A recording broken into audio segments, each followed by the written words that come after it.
Good evening, ladies and gentlemen. Welcome to the May 20th, 2025 meeting of the Town of Chatham Select Board. Please note that this meeting is being recorded and will be available shortly hereafter for scheduled and on-demand viewing on any smartphone or tablet device. If anyone else is recording the meeting, please notify the chair. Seeing none. Pursuant to Governor Healy's March 28, 2025 signing of Chapter 2 of the Acts of 2025, extending certain COVID-19 measures adopted during the state of emergency, suspending certain provisions of the Open Meeting Law, General Laws, Chapter 30A, Section 20, until June 30th, 2027, this meeting of the Chatham Select Board is being conducted in person and via remote participation. Every effort will be made to ensure that the public can adequately access the proceedings as provided for in the order.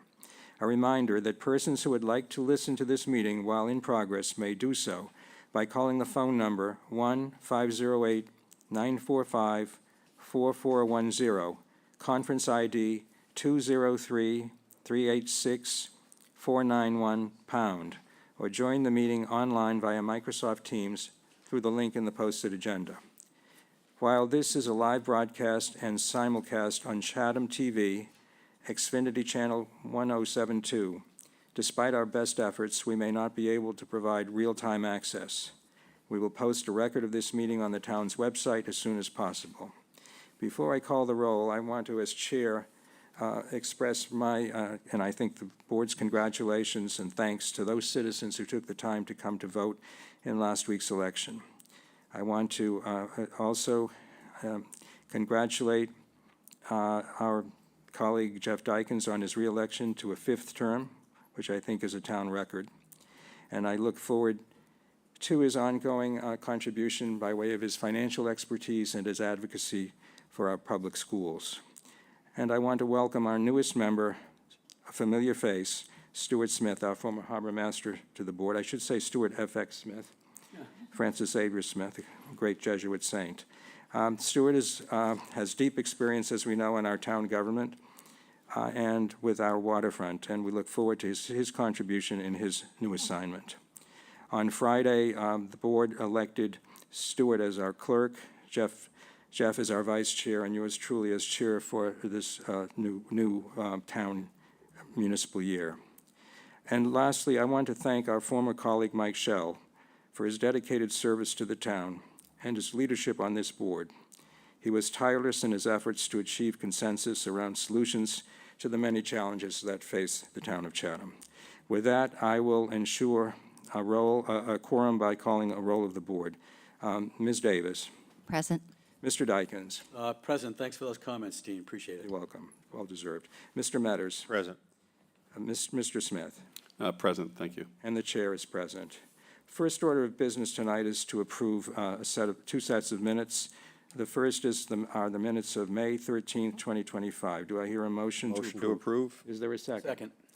Are there any corrections? Hearing none, we'll call the roll. Ms. Davis. Aye. Mr. Dykins. Aye. Mr. Meadows. Aye. Mr. Smith. Abstain. And the chair votes aye. That's 4-0-1. Second set, May 16th, 2025. Do I hear a motion to approve? Motion to approve. Is there a second? Second. Any corrections? None. Hearing none, I will call the roll. Ms. Davis. Aye. Mr. Dykins. Aye. Mr. Metters. Aye. Mr. Smith. Abstain.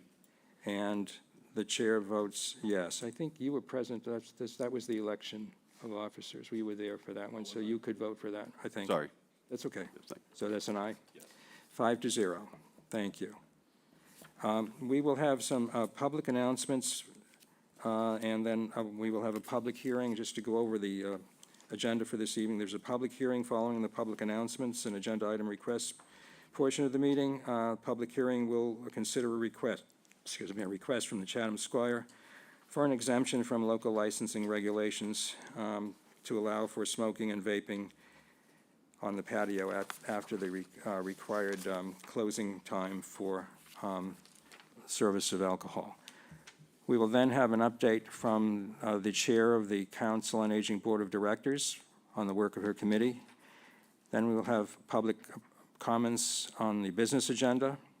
There are 2 items on the business agenda during which, as is indicated in the printed agenda and the posted agenda, we will allow for contemporaneous public comment. But the business agenda will include the following items. A request for the use of town property and a special one-day entertainment license for the 4th of July fireworks at Veterans Field. We'll have a request, we have a request for an entertainment license for one day at the Marconi Maritime Center. Then we will have a second reading of a proposed town facility use policy. And then there is a request to use town property at Lighthouse Beach for Chatham Yoga. Then the board will discuss its liaison assignments for the coming year. We will then have a discussion of the board's proposed summer meeting schedule and any change to the meeting times. And following that, the last item will be an update from our executive assistant on committee, board, and commission reappointments. So going back to the agenda, the first item after the minutes is public announcements. And I will ask if there are any public announcements from the board first. Mr. Metters. Thank you, Mr. Chair. I figured with the reorganization of the board, I'm going to stick my neck out again and ask at the chair's discretion, ideally when all members are present, that we sit down and just review our public input policy that we've had and maybe consider amendments if they seem fit. So this is an agenda item request? Yes, please. Yes, and that we will place that on the agenda, I think sometime in June, depending on when we have our meetings in June, when we have a full board. Anybody else on the board have any agenda item requests or announcements? Mr. Dykens. Yeah, thank you, Mr. Chairman. I'd like to request an agenda item on the process and I'd like to request an agenda item on the process and protocol for addressing the board with having folks have their cameras on when they address the board. We had a rule, I should say, at my last place of employment, the Duffy Hill Center, where if we had large meetings and if folks were going to speak, they showed their face and they spoke to us, and I think it was a matter of courtesy. So I would like to have a discussion about having folks, when they're on camera, to please address us with their visage. Thank you. Okay, we will put that on the agenda as soon as we can, and hopefully in June, because we'd like to get these, whatever protocols we're going to have for this board in place for the coming year, addressed earlier rather than later. The chair has an announcement, but I'll wait until we hear from the public. Anyone in the audience have any agenda item requests or public announcements? Chief Anderson.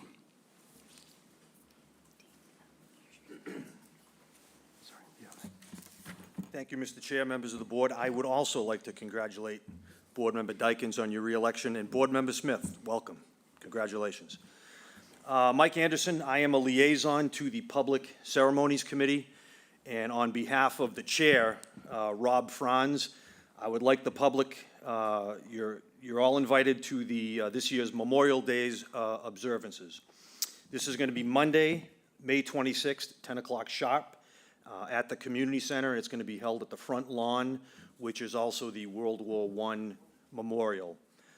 In case of bad weather, the ceremony will move indoors, inside to the gymnasium. And our featured speaker this year is Chatham's own Army Vietnam veteran, Ted Miller. He has spoke many times at these events. He usually does a great job.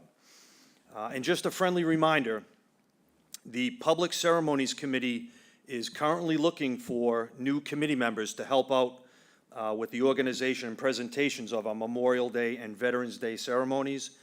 Any Chatham veteran or member who of our community has served in the service or has served in public service are urged to apply. More information can be found on the Town of Chatham's website. And I look forward to seeing you all Monday morning at 10 o'clock. Thank you. Thank you, Chief. Next, I think we have a presentation, an announcement from our Director of Natural Resources, Greg Berman. Thank you, Director of Natural Resources, Greg Berman. It's my pleasure to introduce Catherine Ricks as our new Coastal Resilience Director. You may recognize her. She got here in August and has served admirably as our Assistant Conservation Agent. But her experience in the private sector as a licensed professional engineer and coastal project manager made her very well qualified for this new position. She's experienced in dredging, permitting, hazard plan. So this is all things that, Ted Keon used to help us with, and she'll be taking over most of those duties. But this is a wonderful, opportunity for the town to bring somebody in with this experience. And I think she has potentially cut some of the time off the Ruck for Heroes in Transition race with some of the other town staff and Coast Guard also. So just wanted to introduce her, and you'll probably be seeing a lot more. Thank you very much, Catherine. Would you like to say a few words? And we certainly, I'm just excited for the new role. well, we applaud your promotion, and we look forward to interacting with you and going forward on this important work for the town. Thank you very much. Thank you. Are there any other announcements or agenda item requests from the audience here or online? Mr. Nicastro, Yes, if I might. Yes. Could I add one Sure. subject to a future agenda? If we could have a discussion on the minutes taking, I'd appreciate it. Okay. We'll try to get, again, that's kind of a procedural thing. We should wrap up earlier rather than later, so we'll try to put, we've got 3 already for possibly in June. Thank you. I see no one else. I have an announcement. This has to do with the considerable backlog of agenda item requests, both from the public and from the Select Board. We have a total of 63, of which 39 are from Select Board members present and past, and 24 from the general public. I am going to propose, hopefully at one of our June meetings, that the board consider rescinding all of them and allowing a period of time, maybe a couple of weeks, fixed period of time for those who sponsored those requests and still want them to be considered to bring them forward by contacting our executive assistant. My goal is to try to reduce that list, make it more manageable. As chair, I have full discretion on whether to place a request that comes from a member of the general public.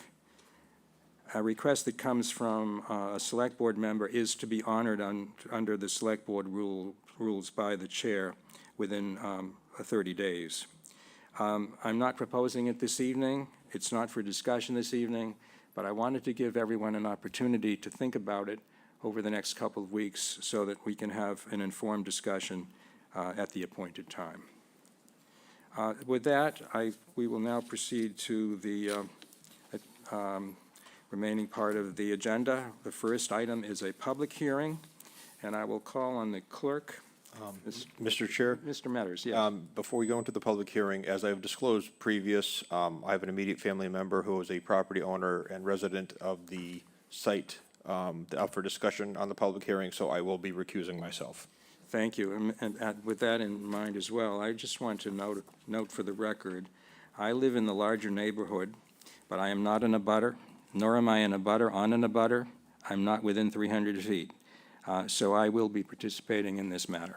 Mr. Clerk, could you read the public hearing notice? Thank you. Certainly.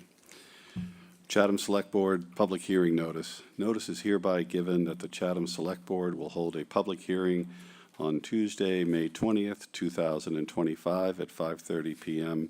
in the large meeting room at the Town Office, Annex 261, George Ryder Road, Chatham, and remotely via Microsoft Teams platform to consider a request for an exemption from local licensing regulations, Section 4, General Provisions, Licensed Hours, to allow people to use the outdoor patio of the Chatham Square located at 487 Main Street, Chatham, for smoking and vaping after the required closing of the patio for the service of alcohol. All interested parties are encouraged to participate. Thank you, Mr. Smith.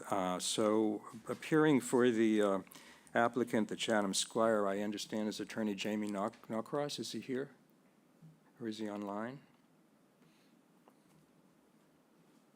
Hi, yes, this is Shannon Neal, manager at the Chatham Squire. How are you all? Okay, I'm sorry, could you, we need to pump up the volume a little bit. Could you please repeat yourself? Yeah, my name is Shannon Neal. I'm a manager at the Chatham Squire. Okay, and is Mr. Norcross going to be participating as well? Because we were led to understand that he was going to be representing you. Right. Unfortunately, he came down with something and is not able to attend this evening, so it's just me. Okay, and your last name is Neal? Yeah. Okay, thank you. Do you want to tell us what this is about and what you're looking for and why? Please. Sure.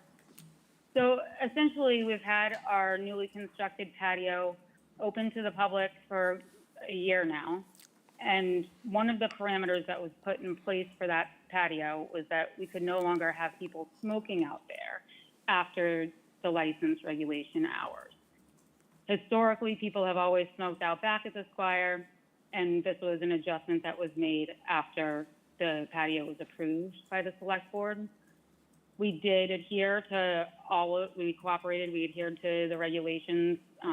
It was very heavily enforced that people were in off the patio by 10 o'clock on the weekdays, 11 o'clock on the weekends. And our only other option, the only alternative for people who were smoking and vaping, because they're going to do that, was to push them either out front or out to the back parking lot. It was a logistical nightmare, but the bigger focus, the priority of why we're coming before the board today is because it really is a safety issue to have our patrons being released into Main Street. We're trying to keep them from falling in the street, taking off down the road, going out into the back parking lot. It's a safety issue, and it's really important that we address it for both us and for the town. So currently, your hours, 10 o'clock weekdays and 11 o'clock Fridays and Saturdays and federal holidays, you stop serving alcohol? You also stop serving food on the patio at those times? We do, yeah. So what currently happens after that? Isn't it closed off? Isn't it supposed to be closed off? Currently, that is how we're operating, yes, and that's how we operated through the entire summer. Okay. We actually stopped serving alcohol a half an hour prior to the license regulation time, so that the only people that are out there with alcoholic beverages had been served by a half hour prior to that closing time requirement. At 15 minutes prior to the closing time, we start asking people to head in, and the patio has been emptied out by that time. Are the lights turned off on the patio after that? The lights have to remain on because we have bar bats and bouncers that are taking out trash, and Okay, they need to have a lit access way for that purpose, yeah. okay. Well, I'll open it up to questions or comments from members of the select board before we go to the public. Shereen? I have no questions right now. I want to hear from the public. Okay. Jeff? Yeah, I do too, but their planning board did weigh in. Yes. And the planning board weighed in negatively, I believe. Perhaps Well, we should just inform folks. Yes, I can do that. We received a communication from the chair of the planning board dated April 29th. And let me read it. It's addressed to the chair of the select board. Subject, planning board recommendation for local licensing regulations, release of statement of conditions for 487, 489 Main Street, the Squire. Dear select board members, the planning board granted a release of May 8th, 2023 statement of conditions for the above-mentioned establishment at 487, 489 Main Street. Condition 3 of May 8th, 2023 statement of conditions is as follows.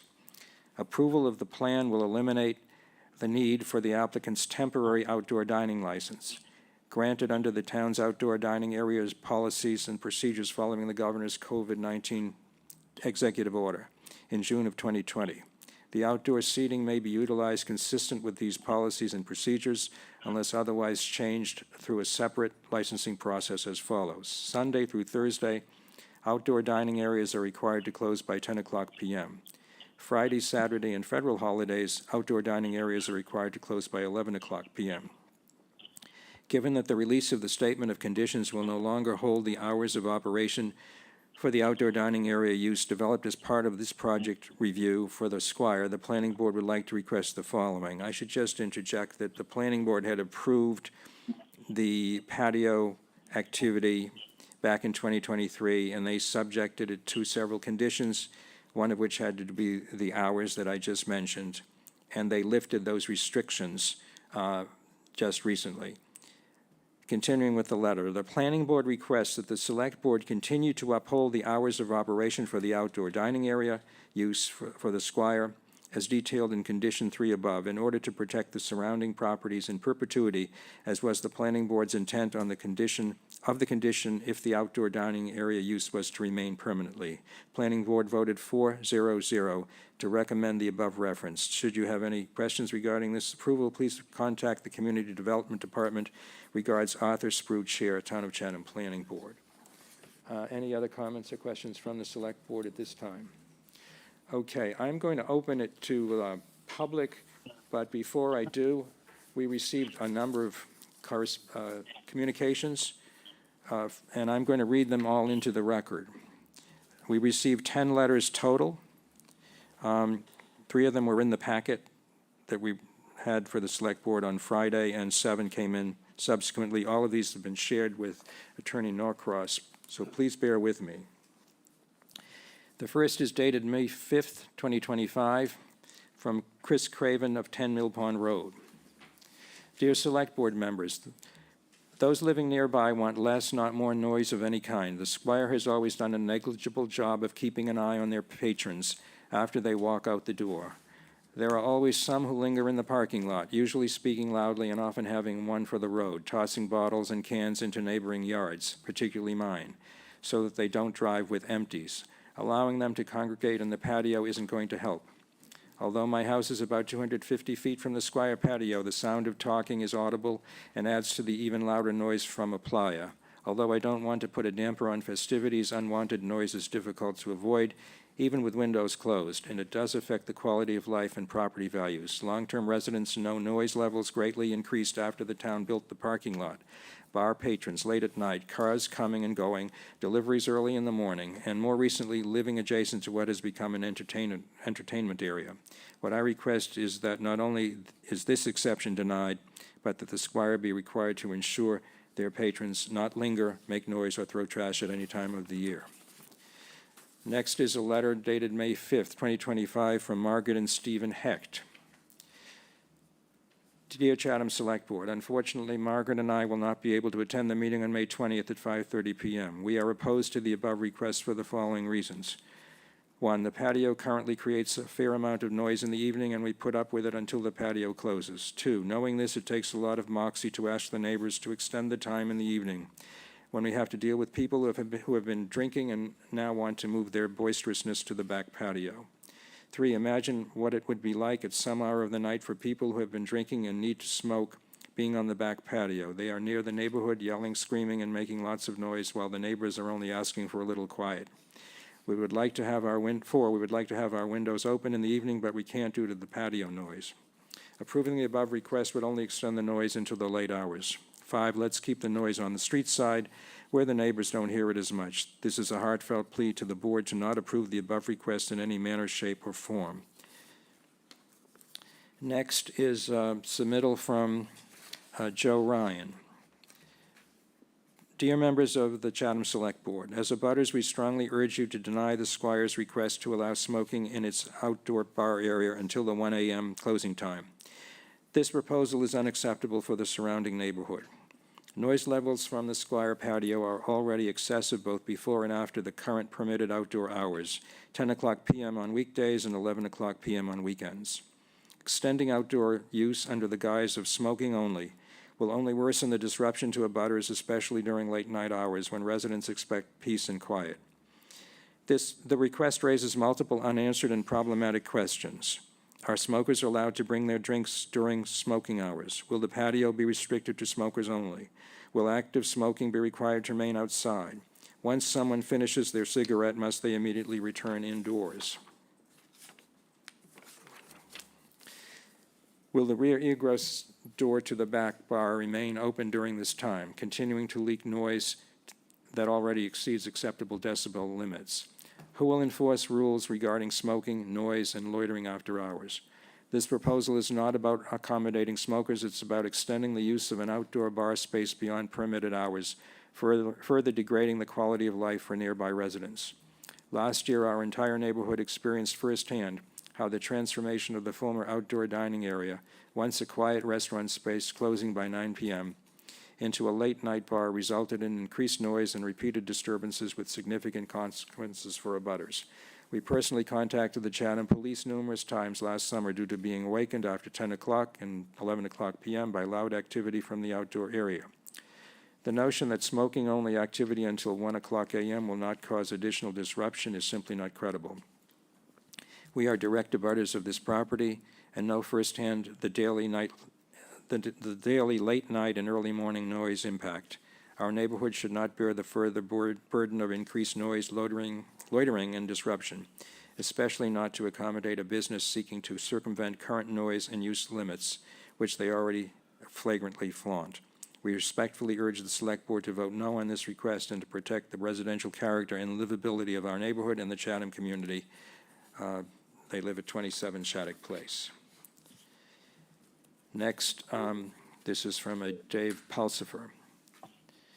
Dear Select Board, we are property owners within earshot of the Squire Bar and Grill. As fair-minded individuals, we understood when you allowed the Squire to expand out the back into the parking lot during the COVID shutdown. Seemed reasonable to help our local business survive difficult times. COVID had ended most towns and cities required businesses to give up or shrink their granted outdoor space and return to their original venue. Chatham did not do this with the Squire. In fact, the Select Board approved a request to expand the bar and local noise to the outdoor space until 10 o'clock weekdays and 11 p.m. weekends. Now, even this is not good enough for the Squire owners. They are requesting to keep the outdoor space open as a smoking, hanging around area until 1 o'clock a.m. I'm sure they promise no alcohol will be served after 11 o'clock p.m. We all know the so-called smokers will sneak their alcohol out the door for a smoke, or better yet, they will get it out of their cars and hang around outside until 1 a.m. One must ask, what possible good can come from this for the town of Chatham? The answer is easy, none. Please let's err on the side of common sense and reject this silly, obviously underhanded request to keep selling alcohol inside to drink outside and have a smoke. That's the plan, and you know it. Make a rule, no alcohol on the deck after 11 o'clock p.m. Really, who is that naive? And we all know smoking is bad for your health. Should we be promoting smoking in our young people? As a neighbor of the Squire, I am insulted by the way these new owners treat their neighbors. This is not your father's Squire, where courtesy and consideration for the neighborhood prevailed. Please leave the current most business-friendly rules and regulations in place and reject this request. Thank you for listening. This is from Christina and David Mead. Dear Select Board, as property owners of 17 Shattuck Place, we strongly urge you to deny the petition from Squire, which would allow Squire patrons to use the outdoor patio for smoking after it officially closes for serving drinks. This request means that the outdoor patio would be active till 1 o'clock a.m. every evening and negatively impacting the nearby residents. Next, from Don and Jamie Chalker of 30 Kent Place. Select Board members, in regard to the Chatham Squire's latest request for outdoor smoking to be allowed until 1 o'clock a.m.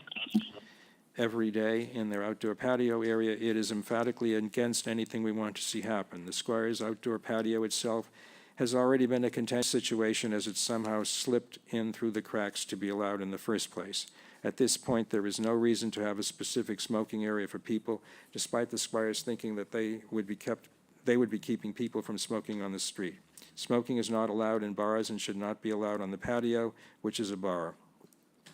It will be yet another way for them to have people on the patio who will have been drinking and therefore continue to make noise until 1 a.m. Please consider not only the feelings of the neighborhood in this issue, which are legitimate, but what is good for the town as a whole. This is one more way for a precedent to be set if this were to pass respectfully. This is from Robert E. Goodman, Jr. Due to the short notice regarding the public meeting on May 20th and the fact that we live in Dallas until summer, we are unable to attend the public hearing on May 20 on the Squire's requested variance. OMG, here they go again. Did the owner and management of the Squire not hear us abutters loud and clear when we shot down their attempt to extend hours and play live music in 2024? The restaurant is downtown, but it is also in a family neighborhood of homeowners, renters, and guests who deserve quiet at night. Many of us do not have AC to block outdoor noise and air or have it, but prefer fresh air from open windows. We most certainly do not want Squire patrons extending their evenings to smoke and vape. We do not want the ugly stench and smoke of cigarettes, cigars, or marijuana wafting through our open windows into our homes and yards. We deserve clean, fresh air for ourselves, children, grandchildren, guests, and pets. Smoking and vaping are not fundamental rights under the Constitution, and Massachusetts has laws restricting smoking and vaping in public places. The back patio of the Squire is a public place because it is in a public parking lot. Interestingly, the notice we received clearly states that the smoking time will start after the required closing time for serving of alcohol. However, will food be available? If so, the intent and result will be enhanced revenue for the establishment at the sacrifice of neighbors. People have cars, homes, and apartments where they can go smoke and vape, or they have friends who have these locations. We abutters do not want these activities in our backyard. The next is from Ginny Nickerson of 515 Main Street. To whom it may concern, I received a notice about the Chatham Squire requesting people to use the outdoor patio for smoking and vaping after the required closing of the patio for the service of alcohol. I am not in favor of this exemption from local licensing regulations, Section 4, General Provisions, Licensed Hours. If I am reading the regulations correctly, it appears that the outside patio is required to close 30 minutes before the Squire closes for the evening. I do not believe this is a hardship, and if I was living in the vicinity, I would want the noise level to stop earlier than later. Sending the smokers inside with no smoking or drinking may end their fun earlier. I hope that the Select Board will vote against this. Thank you for your consideration. And I think this is the last one, but it's long. From Daniel McNamara.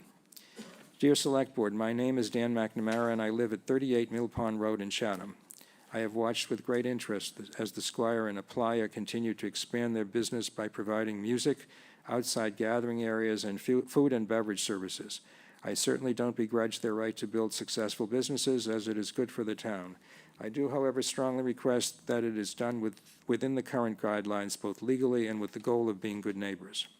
While still frustrated with how the current guidelines for their external activities came about, we nevertheless went into last year hopeful that we could coexist and continue to enjoy the peaceful nights we all work a lifetime to be able to experience in Chatham. Unfortunately, there were too many nights where crowds and excessive noise continued well past the stated approved hours. I suppose it shouldn't have been a surprise when you see the long lines of young people, many college students, waiting to get into the Squire on summer nights. I can tell you that I speak from experience when I say that simply extending smoking gathering hours, even in the absence of alcohol, will result in many patrons remaining in these areas long after service stops. The previous hours of alcohol service will naturally facilitate loud and active crowds. The effect of alcohol simply doesn't simply turn off at a certain hour. As I say, I speak from experience. I was the owner of the Commodore Inn in Harwich for 5 recent seasons. In an effort to enhance our guest experience, I installed an outdoor fire pit. We also provided bar service. The inn was located in a residential area, so we were very familiar with quiet hours. We eventually cut off bar service an hour before the quiet hour limits because the noise generated at the fire pit from our guests went well past service time. That didn't help as the guests continued to linger at the pit. Eventually, we ended up turning the fire pit off entirely or even earlier so guests would head back to their rooms. We had to do this because loitering and noise is a basic byproduct of bar service and a comfortable location, i.e. fire pits.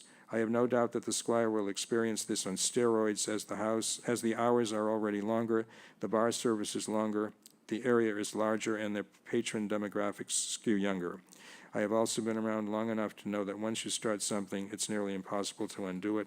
I ask that you please put yourself in the shoes of the neighbors that will have to live with your potential decision in this important matter. Unfortunately, I had to fly back home to Texas for oral surgery. It takes place on Tuesday as well.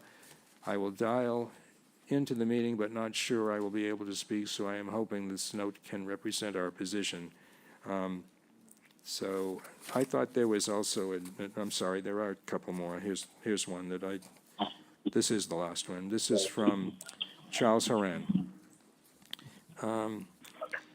To the members of the Chatham Select Board, my name is Charles Horan. My family and I live on 18 Mill Pond Road. Our home is directly behind the Squire. I have appeared before the Select Board many times about the noise generated by the Squire. Unfortunately, I am unable to appear in person for this Squire noise hearing, but I would like the Board to know that I am strongly opposed to what the Squire is asking for. In my opinion, the Squire is asking for some kind of a 1 a.m. smoking extension. Highlights what little regard the Squire has for its neighbors. Enough is enough. Please tell them so. So those are the letters, and I just wanted to say parenthetically, I think our town council is logged on in case we have any legal questions. I'm going to turn now to members of the public. Now, if you have submitted a letter that I have read, I will recognize you, but I would ask that you try to be, I would encourage you to be respectful of the time on our agenda that is allocated for this meeting, and be respectful of the other people present, including the applicant. So if anyone is interested in speaking, we'll take comments from the live audience first, and we'll ask you to come to the microphone at the side and identify yourself. So, Mr. Oppenheim, sorry.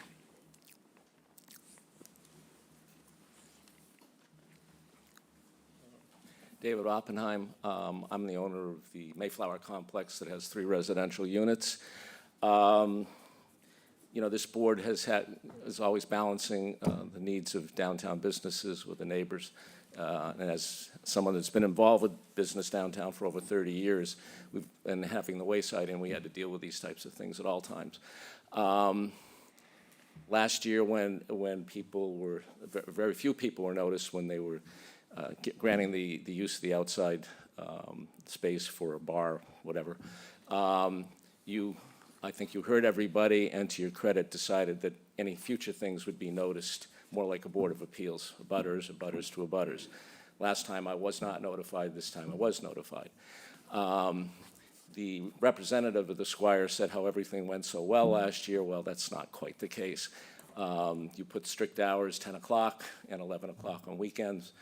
And, the abutters were not, the neighbors were not thrilled with that, but that was done. And it was, if I remember correctly, it was subject to review by this board. If there were too many complaints, you would have the right to review it, change the hours, or revoke the permit to do it at all. In my case, several of my tenants complained initially in the summer, when the summer started, about it going beyond the time limit and everything else. It's my understanding that many of the neighbors had lots of complaints. I believe my understanding also is there was a discussion with town manager and perhaps one of the selectmen about how do we rectify this, and I believe the police, I'm not saying they're patrolling it, but they're certainly in the area in the closing hours, and that made it better, far from perfect. So, maybe it's headed in the right direction, but I find this particular thing kind of comically ridiculous and also insulting to the neighbors that live in the area. I mean, the idea that somebody's going to go out, leave their drink in their bar, go out, vape or smoke or whatever you're supposed to do, and then go back and hope their drink is still there is kind of ridiculous. That's the comedy part. The insulting part is the neighbors who were very vocal last time and are very obviously very vocal this time, have had to put up with it, and they went through an adjustment period, and it did get better. It's far from perfect, and to think that they're going to administer this anymore. We don't like change in Chatham a lot. Sometimes change is hard, and the previous owners sometimes tested the capacity of the place and everything else, but they were always respectful to the neighbors. Unfortunately, I think the present ownership it does not share that same level of respect for the neighbors as evidenced by the fact that they took a long time for them to even start to get into compliance with the rules and regulations put in by this board, who is sensitive to the neighbors and are doing their job. And I think that the idea of opening up the place for another 3 hours on a weeknight to 1 o'clock in the morning or something so that people can smoke that which they can't do inside is absolutely ridiculous.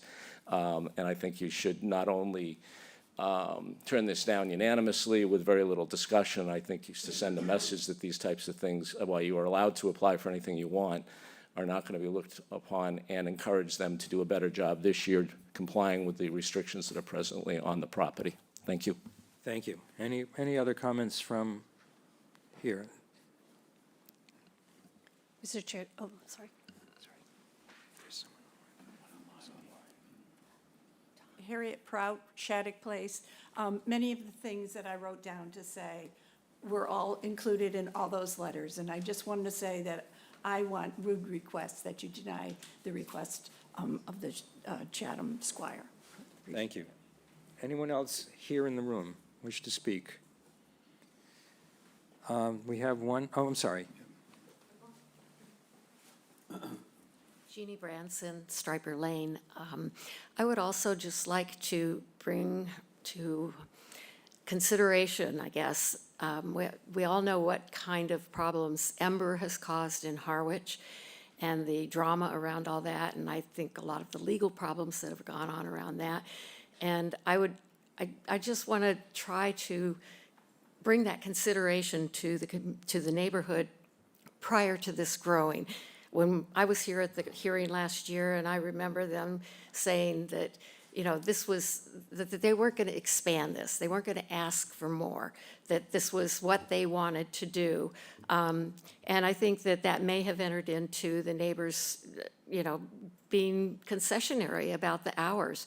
But this kind of nickel and diming of additional things that they could bring up every year, it can be really tiring, and I think we really have to put the foot down.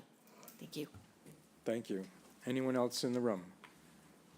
Okay, I think we have someone online. The initials are TS.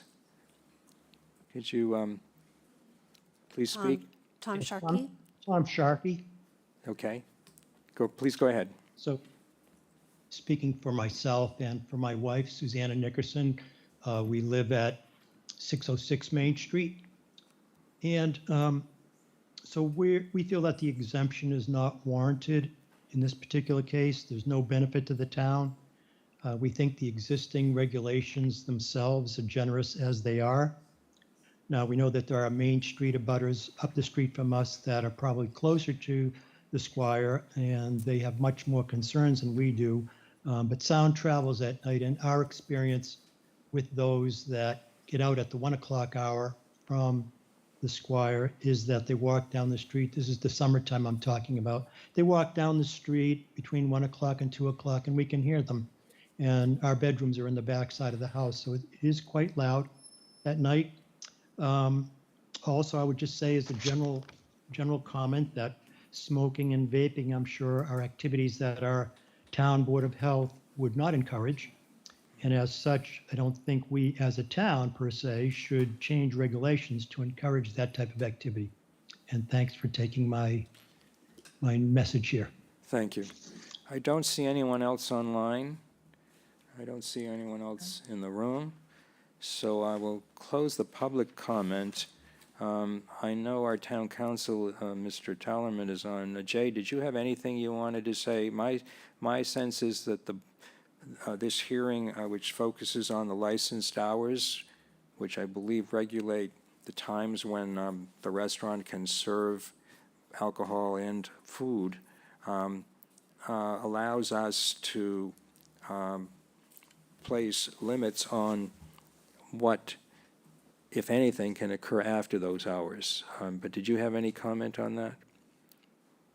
No, I mean, I saw that there was some material which I received kind of late, so I wasn't able to go through all of it. If this was obviously just a liquor license, then you're really regulating just the liquor side of it. But it appears that it's all tied up into one, more or less. So I think it's fair, and the applicant has requested it, that you go through it and make a decision regarding all of the hours, not just the hours for which they are serving alcohol. Okay, thank you very much. With that, I will give the applicant, Ms. Neal, do you have, you heard the comments, do you have any questions or observations? Maybe we'll get some from the board. Do you have any response? I want to give you an opportunity to reply to what you've heard and any other comment you might want to make.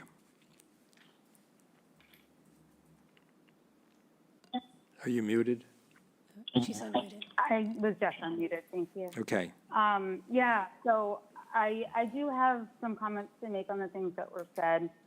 I didn't have a lot of time to prepare for this because I wasn't planning on being the person presenting, so you'll have to bear with me as I go through the notes I just took. Sure. I think that, first I want to say that I respect all of the statements that were made, and we do want to have a good working relationship with our neighbors.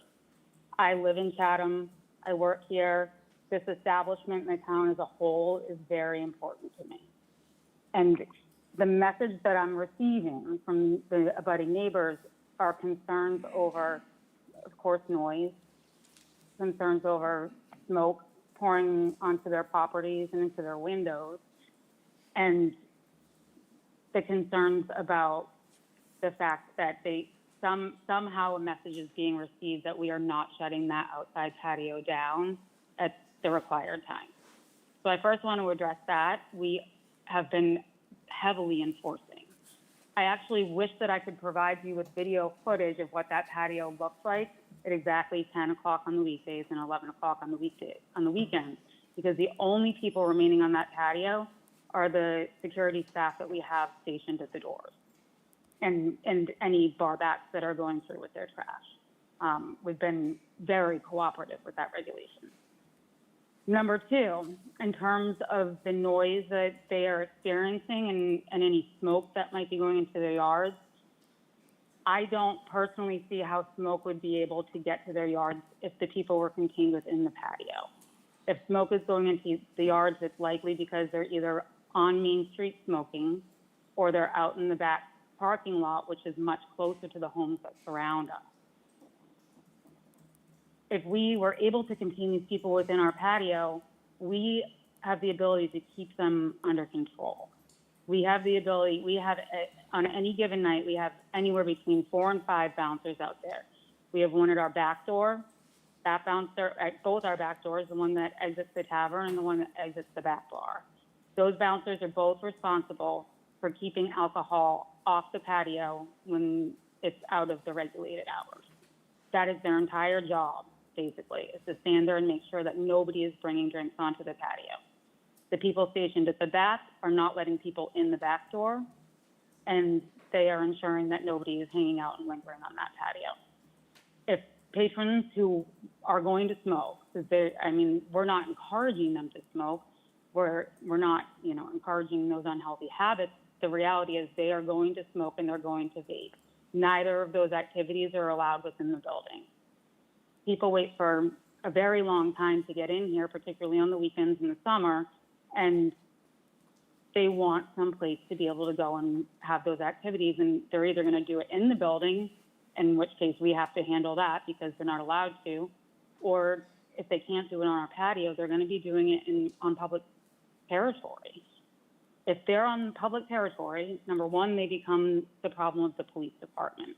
It's no longer our jurisdiction on what they're doing in the Backtown parking lot or on Main Street. It is unsafe for them to be in those areas. Again, they're going to smoke, they're going to vape, they need a place to go. And we're looking to provide a place that's got an enclosure. We have a full fence around the back patio. And we're looking to provide a space that has the security staff out there that if they are getting unruly, if they are getting too loud, they're going to be asked to leave. They'll be given a verbal warning, but they'll be asked to leave if they're not respecting our neighbors. Our security staff that we have, particularly this year, is a great group of people, and they understand the rules.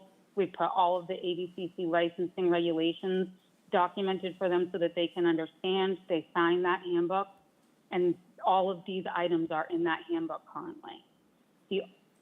What we're looking to do is not something new.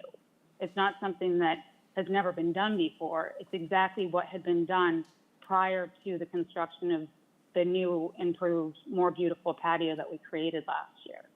We're just seeking to mitigate a liability for the town, for our patrons that we're bringing into the space who are drinking alcohol, who are going into a space to, either smoke or vape, where they are at risk of being injured and they are at risk of affecting the local police department, who then has to be the ones that manage them. When we have the capability of managing them, except under the occasional circumstance that we do have to reach out to Chatham Police Department. And I don't want to speak for them, but we have met with the Chatham Police Department preparing for the summer. We're trying to work together and support one another because we know that, we're kind of on the same team here, keeping the town safe and keeping this establishment safe. And from what I'm hearing, the police department feels that it would be a safer option for them to be smoking out back too. I'd like to hear from the Chatham Police Department as well as the Chatham Fire Department to get their take on it.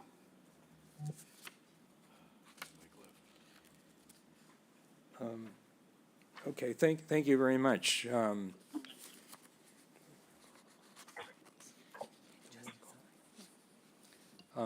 Chief Anderson?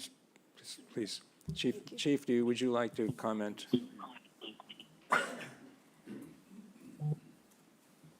Thank you again, Mr. Chair, members of the board. Ms. Neal is correct. Coincidentally, we met with her yesterday to discuss security, how last year went, what to expect this year, how we're going to conduct our business this year, how they're going to conduct theirs.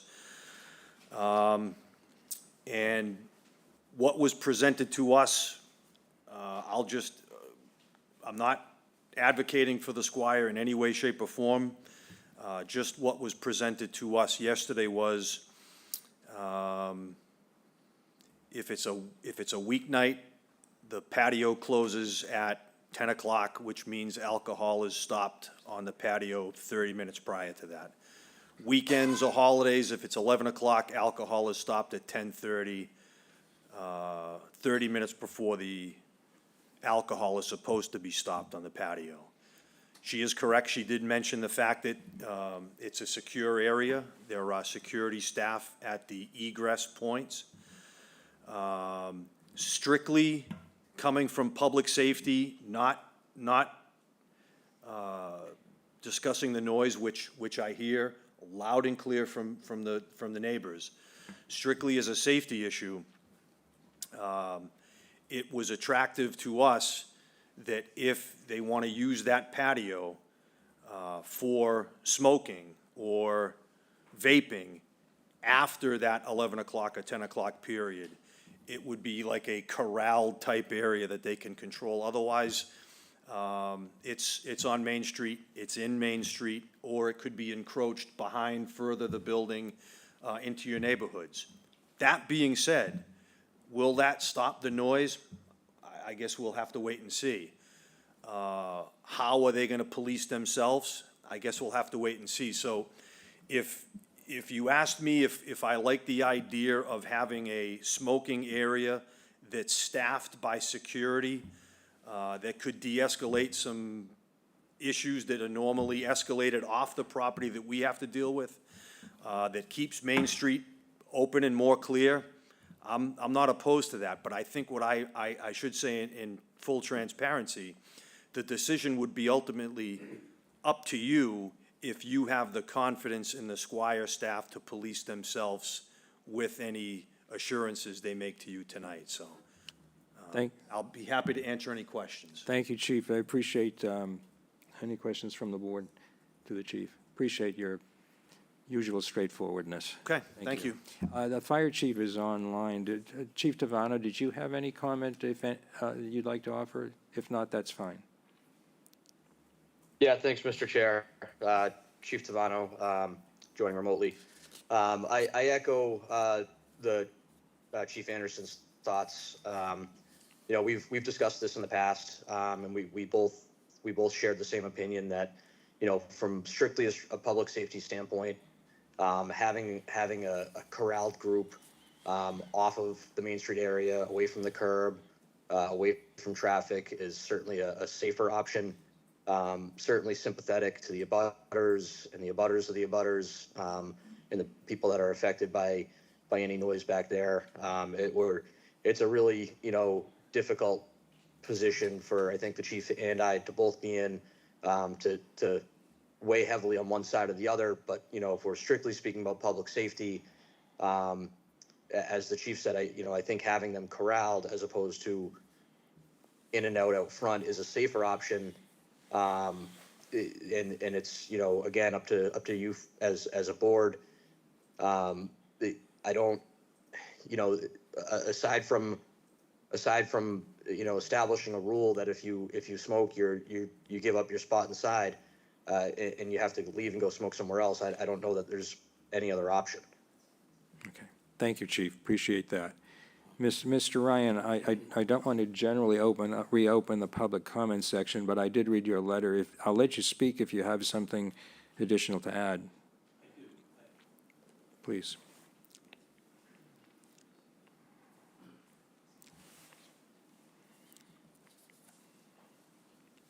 Joe Ryan from 27 Shattuck. I would just like to make a factual correction to what was stated, where the manager of the Squire implied that it was up to the police to take responsibility for people after they leave their premises. I'll draw your attention, it was in the packet, to the Chatham Local Alcohol Control Board regulations, item 7, that says the manager shall at all times maintain order and decorum on the premises and in the immediate surrounding areas of the premises, and shall cooperate with town officials in ensuring safe and orderly facilities. So, okay, thank you. I would Thank you. appreciate that. And I would also like actually to acknowledge Chief Anderson, who we met with last summer, and Town Manager Jill Goldsmith, who, after meeting with them in mid-July, it wasn't until the end of July that the Squire actually started to comply. And we heard those magic words, the patio was closing, and then noticed some police cars happening to be driving by at closing hours. So thank you for helping us. Thank you, Mr. Ryan. Okay, so public comment is closed. Well, I'll bring it back to the board for questions or comments. Mr. Dykens, you raised your hand. Thank you, Mr. Nicastro. This one's fairly simple for me. It's the balancing act between the Squire doing us a safety favor by corralling the folks in the patio that smoke versus noise. And we had 10 letters read, and a bunch of people here that haven't spoken that would probably like to. We heard from Mr. Oppenheim and others. And I weigh in, and I say we have done what we can do for the Squire. We've allowed them to create a patio post-COVID, to have hours till 10 o'clock Sunday to Thursday, and till 11 Friday to Sunday, Thursday, Friday, Saturday. And I think we've been generous and very understanding. You know, it isn't the Richie George Squire of old. It is a different place, but I weigh in favor of the noise that's going to occur between either 10 or 1 or 11 or 1, and we have to respect the neighbors. So I'm not going to vote for the approval here, and I'm doing so with you know, adamantly. Ms. Davis. Thank you, Mr. Chair, and I agree with Jeff. There appears to be overwhelming opposition to this request by the neighbors, and some very clear concerns about noise disruption. Also, you know, differentiating between patrons lingering for smoking and drinking versus, you know, could be difficult to monitor and enforce. What I see is that there's the creep here. I'm feeling there's a creep here that's occurring in the business plan that, you know, when the Squire said we're not going to ask for anything more, we're again seeing them come before us. We didn't see any letters of support on this issue at all. If there's anybody in the room that supports it, I'd like to hear from them. And I feel they chose to have a dining and drinking area in the back patio, and I think, you know, I'm not in support of making any changes. Thank you. Stuart, did you have any comment or questions? Okay, the chair would like to say, until I heard the two chiefs, I didn't appreciate the other side of the issue on the public safety side, but back in May of 2024, the Squire sought an entertainment license, and we did not award it. They actually withdrew, I think, after hearing public comment. I have the minutes here. And we were concerned about noise as it affected the neighborhood, and that issue really is greatly at play in this request as well, to me, because people are going to congregate there after 10 o'clock and after 11 o'clock, and I don't see how you prevent that. And I think approving this would run counter to the spirit that motivated us when we made very clear that we weren't going to agree to an entertainment license. Those are my comments on it, but before I ask for a motion from the board, I will ask Ms. Neal, do you have any final comments or questions for us?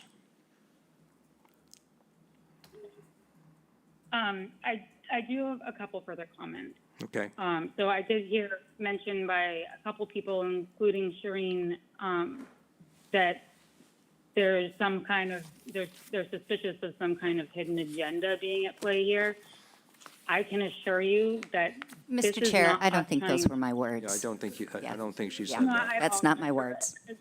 words. That's the message that I've gotten from a couple of the letters. I'm not saying that was your words. That is the message that I'm hearing. I just want to make sure I'm interpreting what you're suggesting properly, because there's no incentive for us from a financial perspective. There's no incentive for us. I'm coming from a place of watching this play out over the course of the last year, but particularly over the course of the summer, because I was in this building, present, helping to handle the logistics of what that looked like, helping to keep people safe, watching people go into that parking lot, and that's not our jurisdiction. I understand it's the surrounding premise, but our bouncing staff is posted on the property, and they can't be leaving and chasing people down Main Street to make sure that they're not, going to do anything destructive to themselves or somebody else's property, or be noisy in the back parking lot where they're next to people's homes. It became more difficult for us to manage our patrons. So it's coming from a safety perspective.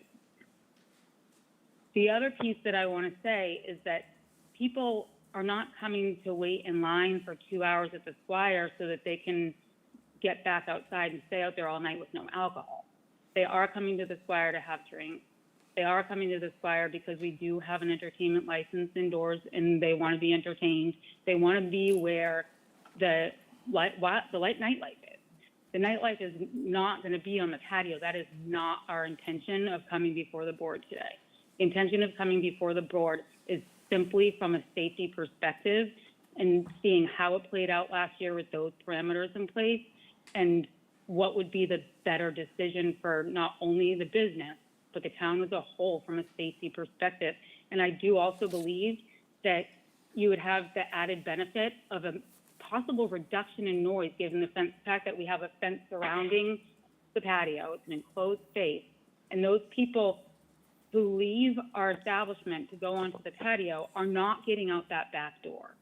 The way it had been set up prior was that if everybody enters through the front door, if they go out the front door, they have to wait in that line to get back in again. That's how it was prior to the construction of the patio and the additional regulations regarding smoking at night. If they went onto the back patio, and this goes back to 1968, people were allowed to smoke out there. Prior to the construction of the new patio, if they went out there, they were able to come back indoors because we knew they had already been in, they had been ID'd, because we have bouncers protecting those back gates to ensure that no one's coming in from the back and they can't exit and come back in that way. So it's a way of knowing which patrons have been in the building, keeping those patrons in the building, and keeping the patrons that haven't been ID'd out front. when we're letting those people that want to smoke or vape out that front door and not onto our patio, they're going out onto Main Street where they're mixing in with the line, and we're regulating that, and we did it. It was a lot of logistics. None of that is what we're coming to the table about today. It's not about increasing any space. We're not looking to expand anything. We're not looking to serve anything. We're not looking to serve food out there past regulated hours. We're not looking to serve alcohol past regulated hours. We are simply coming to the board because we were witness. I was managing what I can tell you was a safety issue. Well, thank you very much for your comments, and I would just say, I just speak for myself, I take your comments at face value. But for me, as I said earlier, the noise is an issue.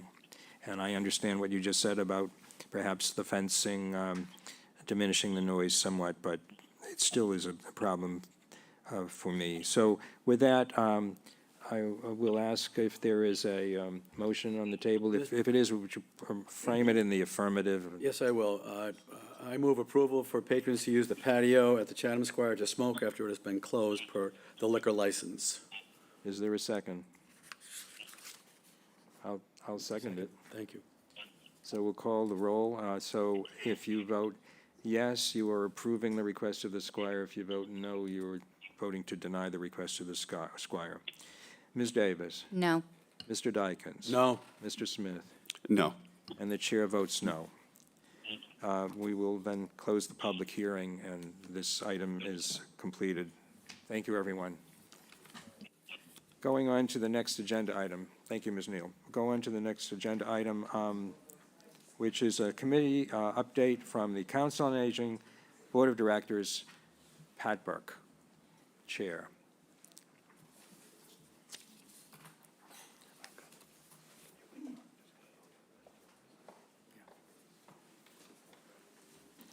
Welcome, Pat. I knew all these people weren't here to see me. And this is going to seem rather dull after the last discussion. My name is Pat Burke, and I'm the chairperson of the Chatham Council on Aging. I came before you to give you a little update on what's going on with our board. Just to give you a little back view, 2024 was our 50th anniversary. We were very busy. We had many things that we did. We were able to accomplish all of our goals. Our goals are simple. We only have 3, but we were able to accomplish them. One of the big things that I'm sure you've all read the annual report, but if you'd like to read ours, we're on page 93. One of the things that we're very proud of that we were able to do and assist with was the increase in the volunteer program.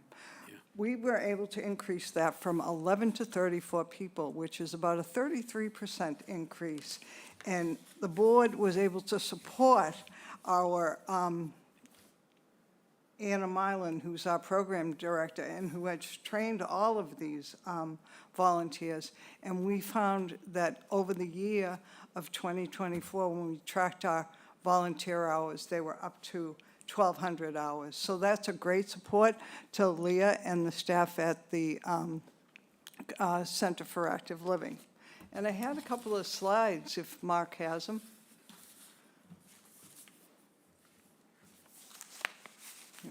Oh, there we go. Okay. So 2025, 2026, this is a transition year for us. We can go to the next one. Mark, if you don't mind. I don't have a, thank you. Right now, in our transition year, we're hoping to move out of our current space into the community center so we can develop this wonderful renovation and expansion project that we are all thrilled to have. So we're hoping that by next June, we're walking back into this, somebody's cutting a ribbon. So I think that's great. Next slide. This is our Riders Cove Respite. I put this in, I asked when we were putting these together, I put this in here just so you could get a view of this. Right now, we currently have about 6 residents that attend Riders Cove. We're open on Tuesdays and Thursdays, and all 6 aren't there both days.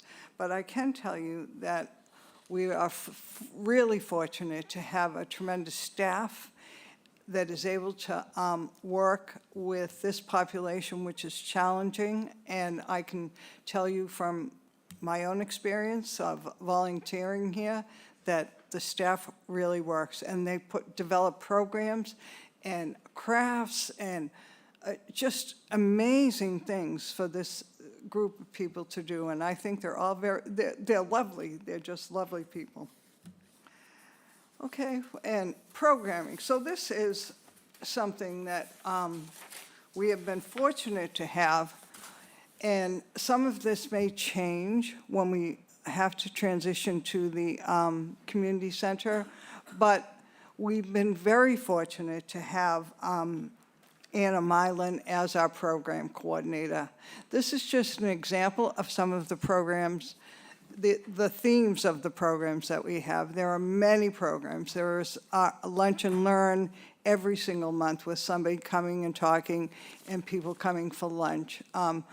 The health and wellness, Anna has really tried to focus on health and wellness, and not only yoga, but meditation, Reiki, all sorts of the alternative methods that I think are good for this population.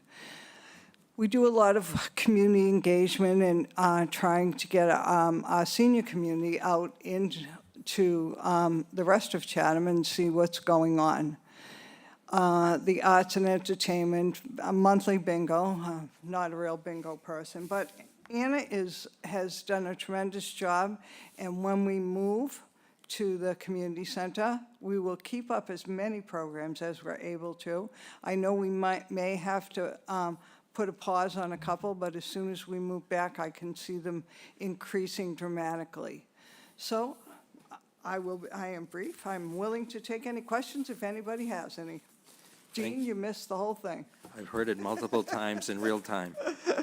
Thank you very much, Pat. I just wanted to acknowledge your goals and objectives that are in the packet. That's your previous ones. So our goals and But objectives, You are currently revising them, right? We Updating them. are going to we put together goals that we felt were goals that we could continue on with. So we will be updating the action items and interventions that go with those goals, because we feel that the goals, although we only have 3, we were able to meet all of the interventions, and having been in other places where you have 50 goals and nobody ever meets any of them, we met them all. So what we'll do at our June meeting is look at what kind of actions and interventions we're going to add to support the goals that we have.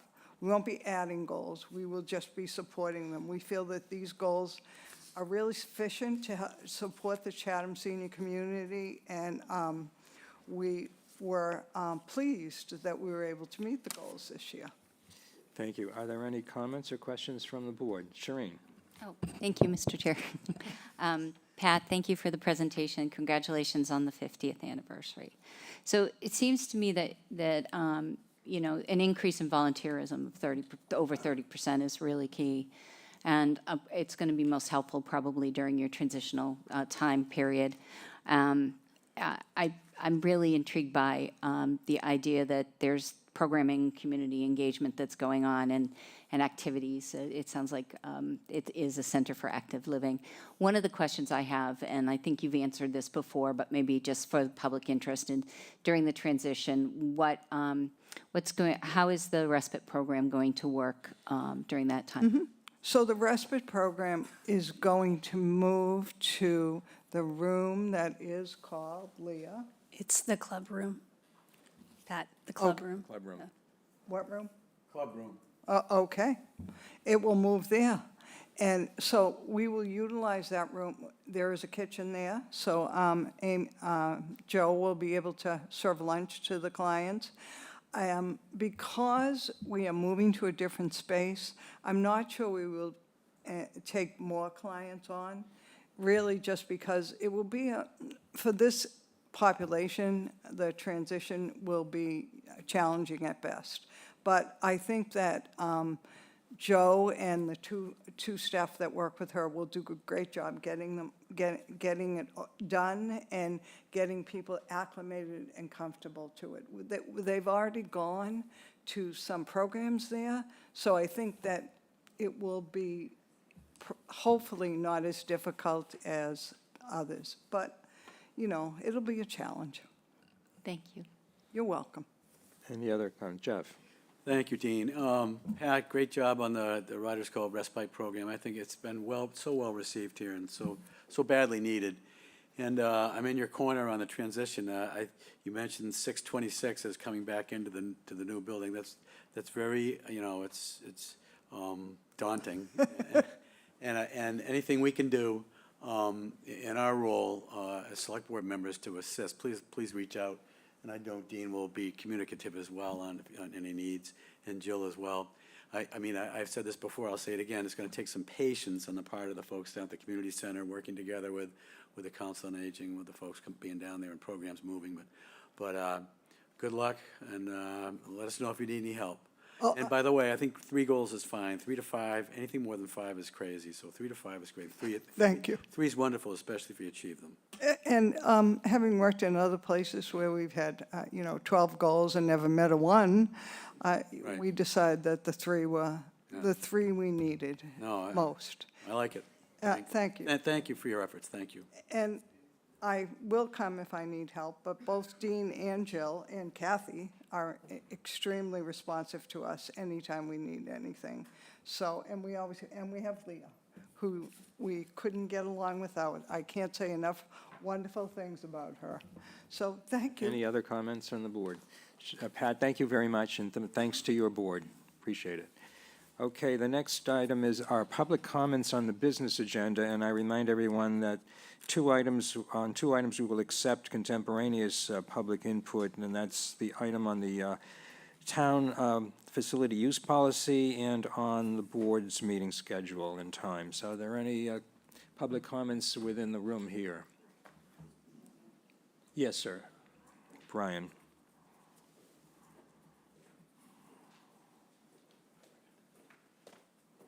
Brian Phillips, 374 Orleans Road. This is about the beach yoga. I was wondering if they could come up with some sort of a way for me to do yoga on the beach without getting sand in my leg. Thank you. Thank you. Any other comments from within here, the room? And I don't see any online. Okay. All right, we'll now begin the business agenda. The first one is use of town property and consider a special one-day entertainment license for the 4th of July annual fireworks and entertainment at Veterans Field on Wednesday, July 2nd, 2025, and we'll hear from Steve West of the Chatham Athletic Association. Steve, thank you. Good evening. As Dean indicated, as Chairman DeCastro indicated, I'm Steve West on 124 Old Harbor Road, and I'm the president of the Chatham Athletic Association and the Chatham Anglers Baseball. And I'm here today on behalf of our anglers and a few other businesses in town to ask your permission to hold a fireworks and entertainment event at Veterans Field on Wednesday, July the 2nd. Last year's 3rd annual show was also on July 2nd, and it went off without a hitch. Had great weather for the first time, great attendance, and so we're coming back to ask for your permission for a 4th annual event this year with the support of a few other businesses, with also the support of the Chatham Chamber and Merchants Associations, and we look forward to bringing it back. As a little bit of a logistics, the event will start at 7 p.m. with children's entertainment, face painting, tattoo artists, maybe some other things, but those 2 we've got lined up already. We will be bringing back the Jeff Lowe Band to perform a patriotic and upbeat medley, and that will start at 8 p.m. That leads into the national anthem, and then the fireworks culminate the evening beginning at or around 9:15 p.m., and they will last about 20 minutes. It's essentially the same show as we've seen the last several years, the same show that's put on for first night as well.